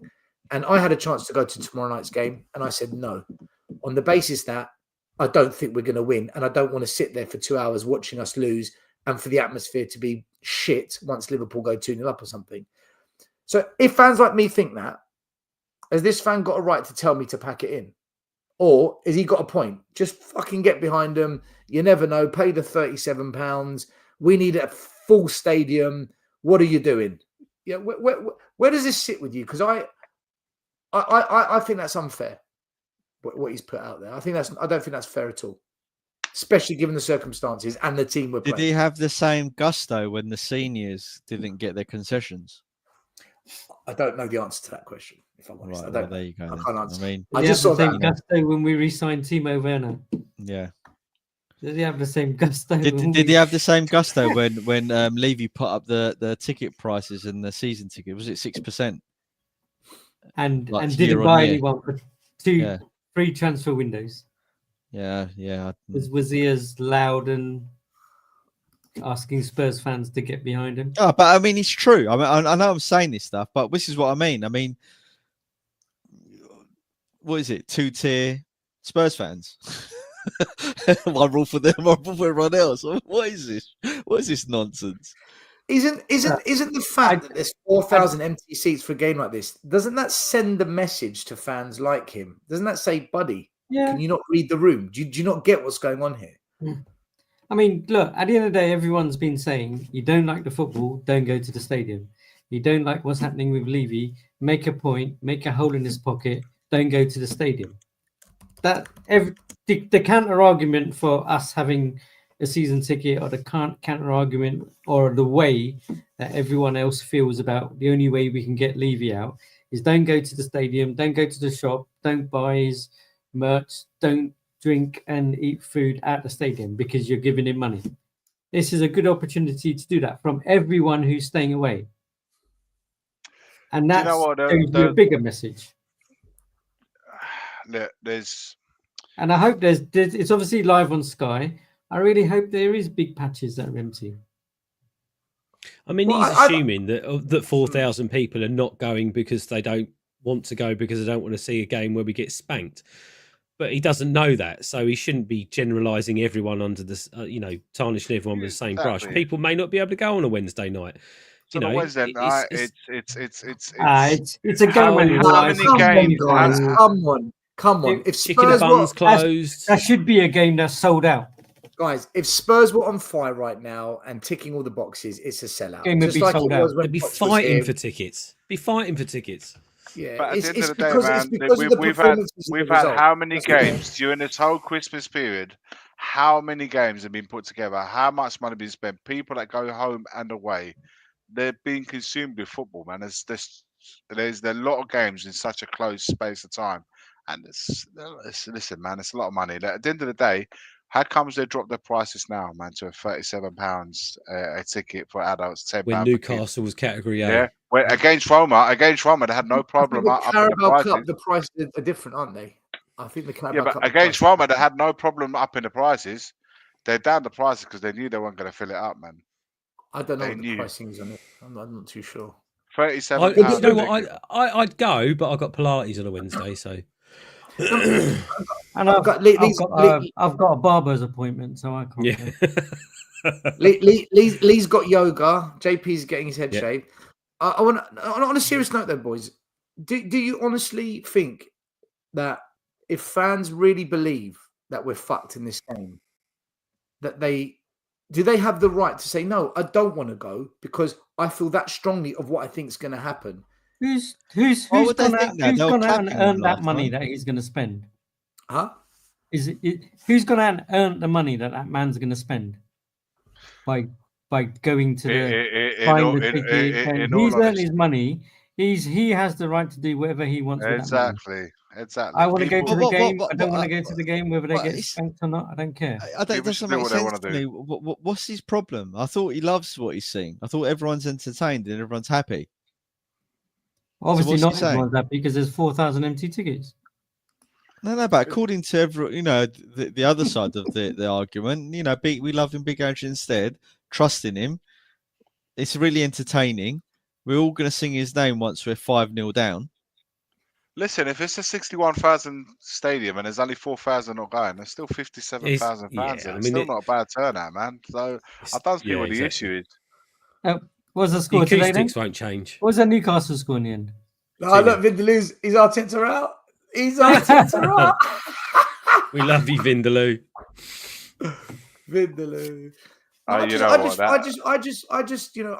saying, when was it? I don't know what show I was on. I was on a show. I think it was Savage Channel on Sunday Sunday. I was saying the fact that I sold my ticket for Newcastle. I got £81. And I said to the person, "Are you sure?" And they're like, "Why are you saying that?" I'm just checking you're okay with this because it's a lot of money on the exchange, £81. And I've got the cheapest ticket in the house, by the way. My ticket was the cheapest, £81. I didn't sell my ticket in the end. Well, I sold I didn't sell JB my because ticket. I just didn't go. I had no belief would win, and it kind of happened that way. And he took it, and all right, it is what it is now. But I was told there was quite a few empty seats. Now, that says to me, fans are beginning to say, I can't be asked. This is a waste of time. So if there's 4,000 empty seats for a cup semi-final against Liverpool, that's telling. That is, in effect, the beginning of a boycott. We're not going. We don't want this. So I You're think. But reading too much I into it, mate. often think about this, though. I think about it. I often think about this. How is it ever going to be no seats, no bums on seats, if fans who, like yourself, choosing not to go, put the ticket in exchange, gets bought by another fan, he puts his ass on the seat, there will never be an empty seat. Now I'm not listening. I don't blame you for selling your ticket. No. I'm just pointing and arguing. I'm just pointing an argument. How's that seat of yours ever going to be empty? Not every ticket gets sold. I put mine early, right? I did it early. I made up my mind a while back. So listen. Hear me. What I'm saying though. Yeah. If you want to make a point of leaving your seat, then I shouldn't sell it as part of then your protection. Yeah, that's what I'm trying to. I get why you're selling it. Of course, it's a no-brainer. I'm like, why should I be losing money out of it? But at the same time, but isn't there a rule, Iggy? Isn't there a rule about the amount of times that seat doesn't get filled if you're a season ticket holder? I don't know. I think I've breached it. I think I'm in trouble. Yeah, but if you sell it and you put a bum on the seat, I don't think that's an issue, is it? It's if you don't sell that ticket and the ticket doesn't get scanned in, that seat doesn't get taken. Why does he care? He's got the money. Don't forget, there's 45,000 season tickets. Then there's about 3,000 away fans, and then there's a certain percentage of corporates. I think the percentage. This is where we need Ian because he's the stat guy. He's stato. I think there's something like 10,000 seats that go to the public, something like that. So those 10,000 seats, okay, they're the ones that I think they're struggling to sell. I think it's the ones that agrees with you, Lee. If season tickets don't, I missed it. The comment. Season tickets don't go. If they're not put on the exchange and leave it empty, you can lose your season ticket. I think that's a little bit out of order because there could be circumstances that you can't go. Well, because they get a cut from the seasons. They get a cut from the price right sale if you put it on the exchange. But also, it's about having bums. They don't get any cut whatsoever. Well, yeah, they get an admin fee and stuff like that. Right, exactly. There's no admin fee. There's a booking fee. Yeah. There is. There's a booking fee. Yeah. But isn't the most important thing though to put bums on seat? Is food. It's food and drink. Yeah, and sales in the shop, right? As long as people are turning up. Go in the den. So you can't. You couldn't even protest. You'll end up losing your season ticket as well. So there's one more thing I wanted to ask you guys. One more thing I want to ask you, and then we'll wrap it up. No, then we'll do predictions for tomorrow. This was Ange's post-match quote. If all things were equal, he said it 9 times in the interview. If all things were equal, he said, I think it's clear. Postecoglou said irate at what he considered a handball by Joe Linton. I'm just really, really angry. Angriest I think I have ever been in my career. On the balance of play, any balance you want, with all things being equal, we would have won today. I couldn't be proud of the players. I couldn't ask for any more. It was a game we would have won if all things were equal. If all things were equal and balanced, we would have won today. Things weren't equal. Now, last season, I've never in my whole career talked about referees or decisions because, mate, it's like me talking about your job or you talking about my job. They do their best, and I'm sure they make mistakes like I make mistakes. Is he a bullshitter or has the pressure got to him? I'd like to know what he means by equal. Well, maybe like half He's man, blaming the ref, isn't he? half cucumber, half tomato. I mean, if we're taking it, if I'm taking it as well, I've read it, and he was basically saying that it was about the handball referees, decision. the referees and stuff were swinging more towards Newcastle than they were us. I think he just needs to be given a copy of their handbook Rule and book. just go read the rule, and it wasn't a handball. So cry about it a little bit more. Here's a didgeridoo. Cry me a river. Cry me a river. We weren't good enough. At the end of the day, let me tell you how the game went. Let me tell you how the game went. In the first half, they were pressuring us. They scored 2 goals, and then their manager said, "We don't need to go into 5th gear. We'll drop a gear, sit back, nullify your attack, and then we'll just, we'll take the 3 points home. Thank you very much." Can't be proud of the boys, because if the boys did any better, they would have equalised or scored or won the game, but they didn't because they weren't good enough. Simple as that. So he's just completely blaming it on anything else but himself or the tactics. Surprise, and contradicting himself, lying. Right. Oh my god, I'm so shocked by his contradictions and lies. After he Just leaves, remember, I fully everyone, expect the Oxford Dictionary to have the meaning of the word contradiction just changed to Ange Postecoglou. Yeah, and lies. I want everyone to remember, I was the first person to say that Ange needs to shut up, but he didn't. It's always about Mazin. It's always about. It is. Yes, it really man. is. He was the first person to say it. I was the first person. You also did call not having a regression plan for Son. 3 years ago, I said that. Do you get the feeling with Ange, he's very emotional when it comes to results? Like if we do well, mate, he's stone cold. Have you not seen his reactions? He's like he's like the best poker player I've ever seen. Yeah, but he's you listen. We've been watching Pep Guardiola lose a lot of games this season, and he hasn't once been bitty or really angry. Whereas with Ange, when we win, he's super relaxed. He's loving life, and he's such an energetic, wonderful, lovely guy. The media love. But if it goes against him, he's very ratty. He's very arrogant. He speaks to journalists like like they're trash at times, and it's very split. His emotion. Klopp used to be like that, right? No, Ange's just rude. As a person, he's just rude. Klopp had a bit arrogant, in him. He did rude, he did. lying, contradicting when you lose. Human being. I don't think Klopp contradicts himself like this, though. There's nothing lovable about him at all.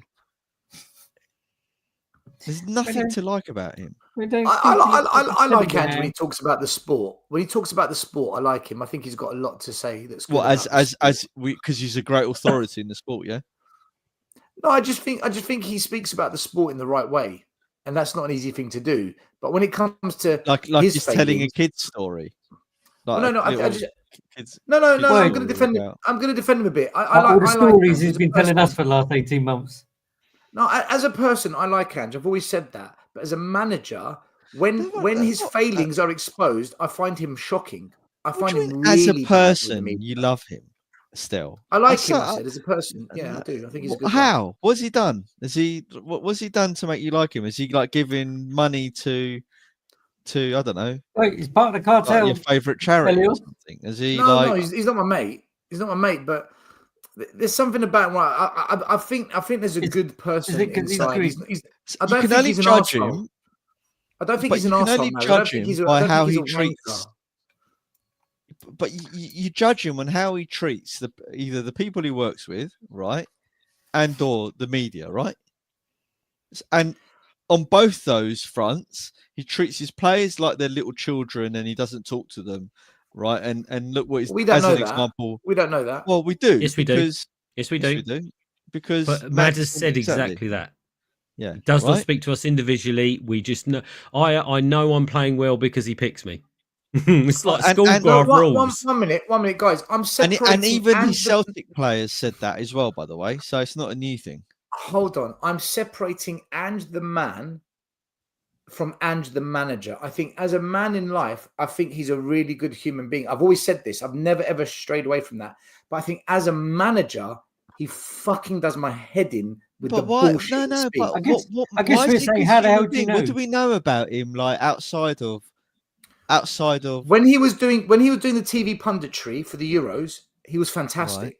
And he Listen was to the things he advocating paying said. the kids and stuff like that, which He was- totally contradicts to what he did. But even talking about the game, talking about the sport, talking about the ethics and what he would want to see, talking about VAR, I think he's got a lot to offer the game. But as a manager, when it goes against him, I find him shocking, like absolutely woeful. I don't listen to his press conferences because I know I'm going to be fed some bullshit. But when I'm there's a separating lot the of good two. I'm guys separating in the man at football. work and the man in life. And I think the man in life, I think there's a good guy there. I do. But there's a lot of good guys in football. Like most right. of the I never said there 99% of those players are outside of football. You're the they're one. decent You're the one that users. said you hate him, and you know I you do just hate there's him. nothing to like That's about. right. The thing I is, think I'm you saying- should hate him too. how- Still, that's why I'm arguing with Iggy, you. weigh in. Iggy, weigh in on no, this. all I was gonna say is, look, we're all bad losers, man. At the end of the day, it's just the way it is. But No, still loves hang good on, losers. He fundamentally, loves them. I never lose. I don't lose. fundamentally, Well, you should be used to it. fundamentally, it's easy to act accordingly when you're winning. It's how you handle yourself when you've lost, or when it tells a million stories about a manager. At the end of the day, Exactly. no Are you one listening says to this still? no Are you one listening says to experience. no, but you can say that for any manager. Like look, one of you guys know, man. One of my favorite managers for me is Carlo Ancelotti, and I've seen him when he's won, and I've seen him when he's lost, and it's just like You have to be sometimes magnanimous, don't you? sometimes you can hardly tell. If you were to look at some of the interviews that he does, you would, and you had to try and guess if he'd won or lost. It's very fine margins. He's kind of, you see, Guardiola. You mentioned him earlier. Guardiola, when he's lost, he becomes ironic. He becomes almost like he's taking a piss. He starts, he tells you about he's scratching himself and stuff like that, and he's almost like he's taking a mick. Yeah, he's almost taking a mick. But fundamentally, man, it's like you've got to when you're appearing in front of the media, and it's tough sometimes just straight after the game. But Iggy, I have don't to say act- that yeah. Guardiola is like the perfect human being, right? No, I don't use say I Guardiola. love Guardiola If as a you remember person. Klopp, Yeah. after defeat, he was a I nightmare judge to them speak to him. by what I see, right? In how What they else can behave we in go all for? aspects. We Yeah, we don't exactly. know them on a personal level. We can only So, just so like still, Klopp was a nightmare. Like when he'd lose, and if you felt Yeah, like and hard that's why I done don't by, like him. Still, but- was You should Ange a really Mourinho. good guy when he threw his boy Timo under the bus? Did you think, yeah, that's my man, said- it's my guy? I said, That's as not a mate. manager, I repeat, because I think you've got too much wax in your ears. I repeat, as a manager, I find him shocking Sounds like when it doesn't go right for content. him. Now I'll repeat. Sound like 20 content, years, one trophy. man. But why? You know what? No. Nobody will ever forget that interview. greatest As thing long ever. as we The greatest thing. no No, one no, will ever forget that. honestly, it's the highlight of the 24 years. Still, so when what? Ange, By the way- okay, so how about this? How about The this, The right? fans pay. They pay. The fans Yeah. pay. Right, how about this, I enjoyed Conte's rant more than when we beat Chelsea in the Carabao Cup final. Lord, no, Still, no. when Yeah. Ange said to you, No, no. Got the FA we're Cup, going to though. be Finally won challenging FA this Cup, year, Mm. is that not a lie? to you, to our faces. Right. Barefaced lies. I repeat again, as a manager, Yeah. I find I him repeat. shocking. Yeah, but right? how can you separate the man and the manager? He's lying to everyone. So whether man he's, and the he's myth. managing I've got that or being a ability, human man. being, I've got that ability. I've got that skill where I can do that. I don't. I by think. their fruits you shall know them. How All about right. that? Okay. I'll tell you how I can do it. Do you agree? In real life, when we've met up, I'm a different person to when I'm on Twitter. No, I think you're quite consistent. No, be honest. Be honest. I don't follow you on Twitter, so how do I know? Yeah, because I've had to come off. Yeah, no one does. No one does anymore. No one does anymore. I says it all, mate. rest my case. I rest my case. Right? You can be a different person in different scenarios. And I just think Ange, in this scenario, I find him shocking, man. That's what I'm trying to say. If Fine. I'll drop it. I'll let it go. The Twitter one did it, huh? The Twitter one did it. Oh. All right, let's do predictions. Come on. Spurs v Liverpool. It's the first leg. Spurs have got Tamworth in the cup on Sunday. Some are saying it's a potential banana skin. I don't think it is, but who am I to say?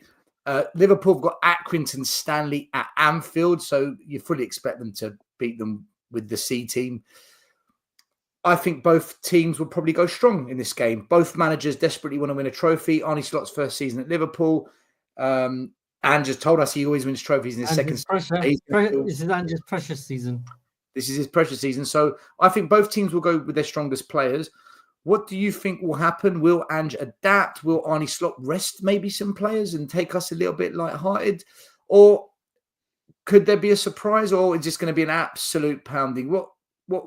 Lee, you go first. We'll go around this way. Lee, what do you predict in this game? In the chat, predict your scores for the first leg. Away goals don't count, by the way. Away goals don't count. So I still predicting the Liverpool win. I don't think it'd be as much as a spanking as the last match, because I don't believe, even if Ange doesn't change, then I can't believe the 11 players on the pitch won't adapt and know what the frailties were last time, and will do something about that. But I still think it'll be a Liverpool win. I think it'll be a 3-1 win to Liverpool. I just think they've got too much up front for our defensive line. As much as they played not too badly, I don't think we've got enough, especially if Salah's on form. And I don't think he'll go light. I think he'll go, as you say, he can play all the youngsters against Accrington Stanley. So I think he'll go at absolutely full strength. Yeah, 3-1 is the most popular response in the chat as well. Maz, what are you predicting? I don't make predictions on Spurs anymore. I mean, his ratio suggests that we're going to lose. I also don't make predictions on the lineup because it makes no difference who plays and he doesn't play with Ange. So it's no point asking me that question. Okay, so that's my thing. So you don't want to break it down, or? No, Right, because so look, I've said it before, right? It doesn't matter who Ange picks in his team. It makes no difference. He's tried every combination of defense. He's tried every combination of midfield. He's tried every combination of forward lineup, right? We are who we are, mate. We never change. The same failures in his tactics, right? Regardless of who the players are, will happen, right? Regardless of who the players are. So I can't just commentate on something and just say, oh yeah, well, if he does this, if he does that, because we never change, mate. We are who we are, mate. I am who I am, mate. All right, Maz, Can you predict a loss? Pick a score. Predict a loss. All right. JP, Graham brings up the point that Liverpool might rest players because after the weekend, midweek, they've got Nottingham Forest away in the league. But we've got Arsenal away midweek in the league. So I think it cancels each other out again. But Graham might have a point here. So what do you reckon? Are both teams going to go full strength? Is there an upset? Are we losing this badly? Is it a close game? I think both teams will rest players. Can we rest players? Do we have anyone to come on to rest? Who are we resting? Boy can play. I'm sure Kulu will be playing. Listen, I think they spanked us the other day. I can't see anything different, to be honest, because I know I would like Ange to change his tactics. I would like Ange to change his ways, but I think I know that he won't. He'll be exactly the same as we are. Even if they rest Salah, they'll play Jota. If they rest whoever in midfield, Gravenberch, they'll play one of their other youngsters, like Curtis Jones or whatever, who seems to be quite energetic. We literally are running on fumes. I can't see nothing more than a spanking, to be honest with you. Sounds like excuses. 6-0. Yeah. It's a lot of excuses, isn't it? 6-0. 6-0. That is an absolute whooping. If Ange doesn't get sacked off the back of that, I mean, what's the point? Iggy, Yeah, but he'll turn it around against Arsenal. He'll get his injuries back. we will go to the Emirates. We'll give them a game and a half. We'll deserve to win, and we'll lose to a corner 1-0. And the result will be the result. But Can I just say this? we as entertained. well, right? We entertained. To Julie Turner in the chat, she says, Maz, I really think we'll win tomorrow night. I, for one, will be very pleased if we win, right? Even because if it gets us to a final, we have an opportunity to do something, even under Ange. You know, I'm not gonna diss Ange for getting to a final. If he does that and he wins, I'll get behind him. End of story. Yeah, it's a final. There's only one. There's only So one why are you problem. not getting behind Tomorrow him now, night is then? just one match. We've got to go to Anfield. Yeah, indeed. Right? Yeah, of course. Tomorrow we might Which win is 1-0 why I think tomorrow. it's That's just a futile. fluke. Great, we've won. It doesn't mean anything. Yeah. Sorry, We're not JP. winning Say. Anfield. Just out of interest, if you back Ange in the final, why aren't you backing him now in the semis? Why? Because I don't believe he can get it right.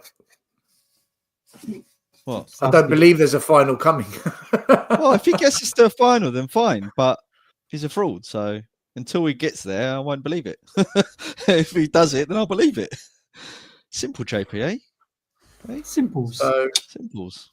3-1. Not predicting the score, but a loss. JP's gone for a thrashing 6-0. Iggy, are you going to bring some positivity to our toxic echo chamber tonight?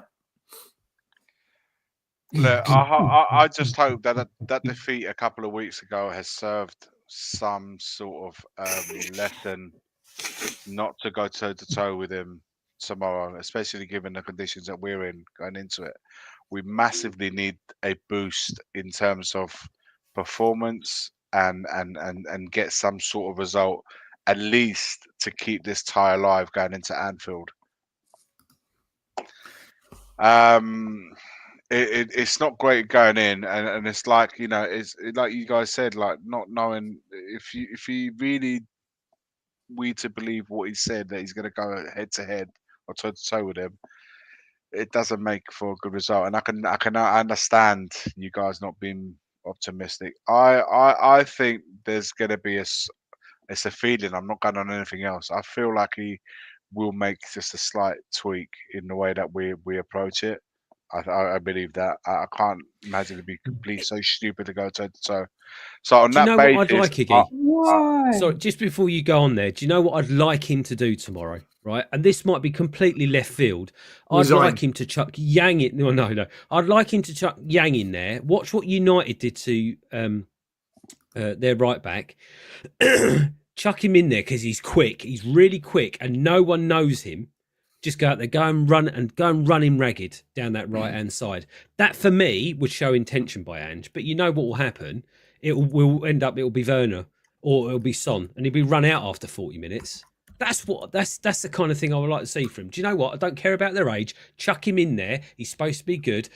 Let him have a go ready at Trent. though. He's not ready to play now. I don't think he is He's anyway. just played a full season in the I don't know. J League. I just don't think you can't throw. I guarantee. I don't buy into that. If you're a footballer and you're a good footballer, you can play wherever. The biggest make a bet. benefit he's got is that no one knows him. Therefore, they don't know what to expect. They know what to expect from Son. They know what to expect from Werner. They have no idea what to expect from this kid. Why do you think most of these youngsters that come on and play for Liverpool and that marvel because no one knows what to expect and they shine? Honestly, we've got nothing to lose. They spanked us 6-3 2 weeks ago. Got nothing to lose. I make a bet for you. If Yang comes on I bet he comes off with a hamstring injury. I can't believe No, That honestly- would be so honestly- Spursy, wouldn't it? No, honestly, your first So ever game Spursy. in a fierce, intense semi-final against Liverpool, where your team plays gung ho and the other team play quick counter. You know what? I know this sounds bad, but I almost want to see that happen. So Just why? to see Why would you people's say that? reactions. You mean the entertainment factor? But no, no, because it's not. You don't want That's to laugh harsh. at his expense. It's a bit harsh, right? But I just want to see what our fan back how they react to it. Just like it'll be so fascinating to see. It'll be another like, how excuse to the everyone list. reacts. It'll be another Aren't we excuse to the list. unlucky? Look how unlucky we are. Yeah. I'm going to give you my prediction. By the way, Jordan, you say what's Ange's personality got to do with his ability to manage? I never said it does. Maz said there's nothing to like about Ange, and I said, well, there is.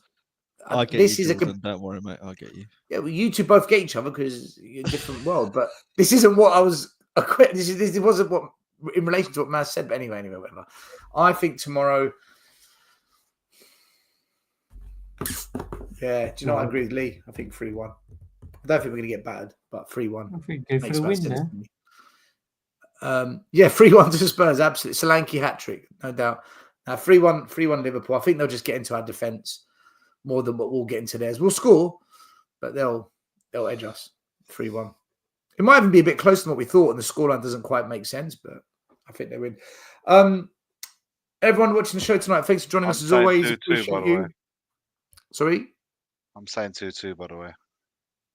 Sorry, Iggy. I thought you gave your prediction. I didn't. No, I butted in. Sorry, Iggy. I butted in, mate. Sorry, man.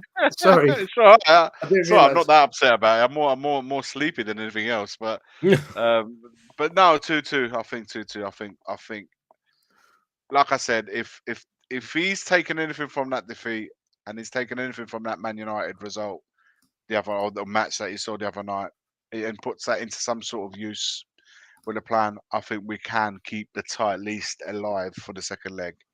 If he doesn't, then yeah, it could be a long night. It is my bedtime. It is my bedtime, Em. It Was is that my Elvis song, bedtime. Iggy? Sorry? Was that Elvis song? And now the end is near. And so I face. Guys, I don't think that's gonna happen. I don't think Levy won't get rid of him until the January transfer market is over. No, nothing will happen. First week of February, if he's gonna go, it'll be then. Yeah, but then there's no. What's that? So that means no signings. If that's Yeah, what's, we didn't really get into the goalkeeper one, but yeah, listen, I just think if we were going to sign players, we knew we've had the issues, and the first week, what was it, 7 days? Should be done by. You should have at least. We should have at least a defender. We should let 1st of January gone bang, bang, bang. Even on loan, bang, bang, bang. Yeah. I mean, if you don't know what this ownership is like by now, I mean, I give up. Exactly. That's why. Yeah, I mean, Yeah. Look, congratulations to Chicken Royale. Well done. You've won a trophy. Respect. Like everyone else that leaves the club, well done. I think Eric Dyer especially that fraud Dietrich. well this year. Oh yeah, the super chats. Thank you to all the super chats tonight. Big up to William Leone. Big up to the fraud Dietrichs and the Sheriff Diehards. Thanks for being a channel member for the last 4 months. Big up to you. We are live tomorrow. I think it's 10:30 p.m. something like that. For our post-match show, Spurs v Liverpool. We will be here talking about the game. Come and join us. Make sure you smash like, subscribe to the channel, hit the notification bell, all the good stuff. And I'm also going to be on Savas tomorrow, if you want to watch that. It's a new show I'm doing with him on his channel, 5 p.m. Come and check that out too. Otherwise, guys, we're done. 1 second. Can I just finish off with a thing for people to think about? Ange Postecoglou has been a manager for 28 years. It took a desperate club who couldn't get their first choice, 4 or 5 managers, for him to get a job in a top league, in a big club. That should tell you all you need to know about what he actually can achieve as a manager. Also, just big up to all of the regulars in the chat. I've been reading it all night, and there's a lot of. We're not being as busy as normal tonight, but most of the regulars are on, so that's cool. I didn't mind. Big up to all the people in the chat as always, man. We appreciate every single one of you. Thanks for being here. We'll be back tomorrow night. And now have a good night. the end The is end near. is Come on, you near. Spurs. The first game we look for, Robbie. Tottenham away. When we got Tottenham away. Tottenham away. When we got Tottenham away.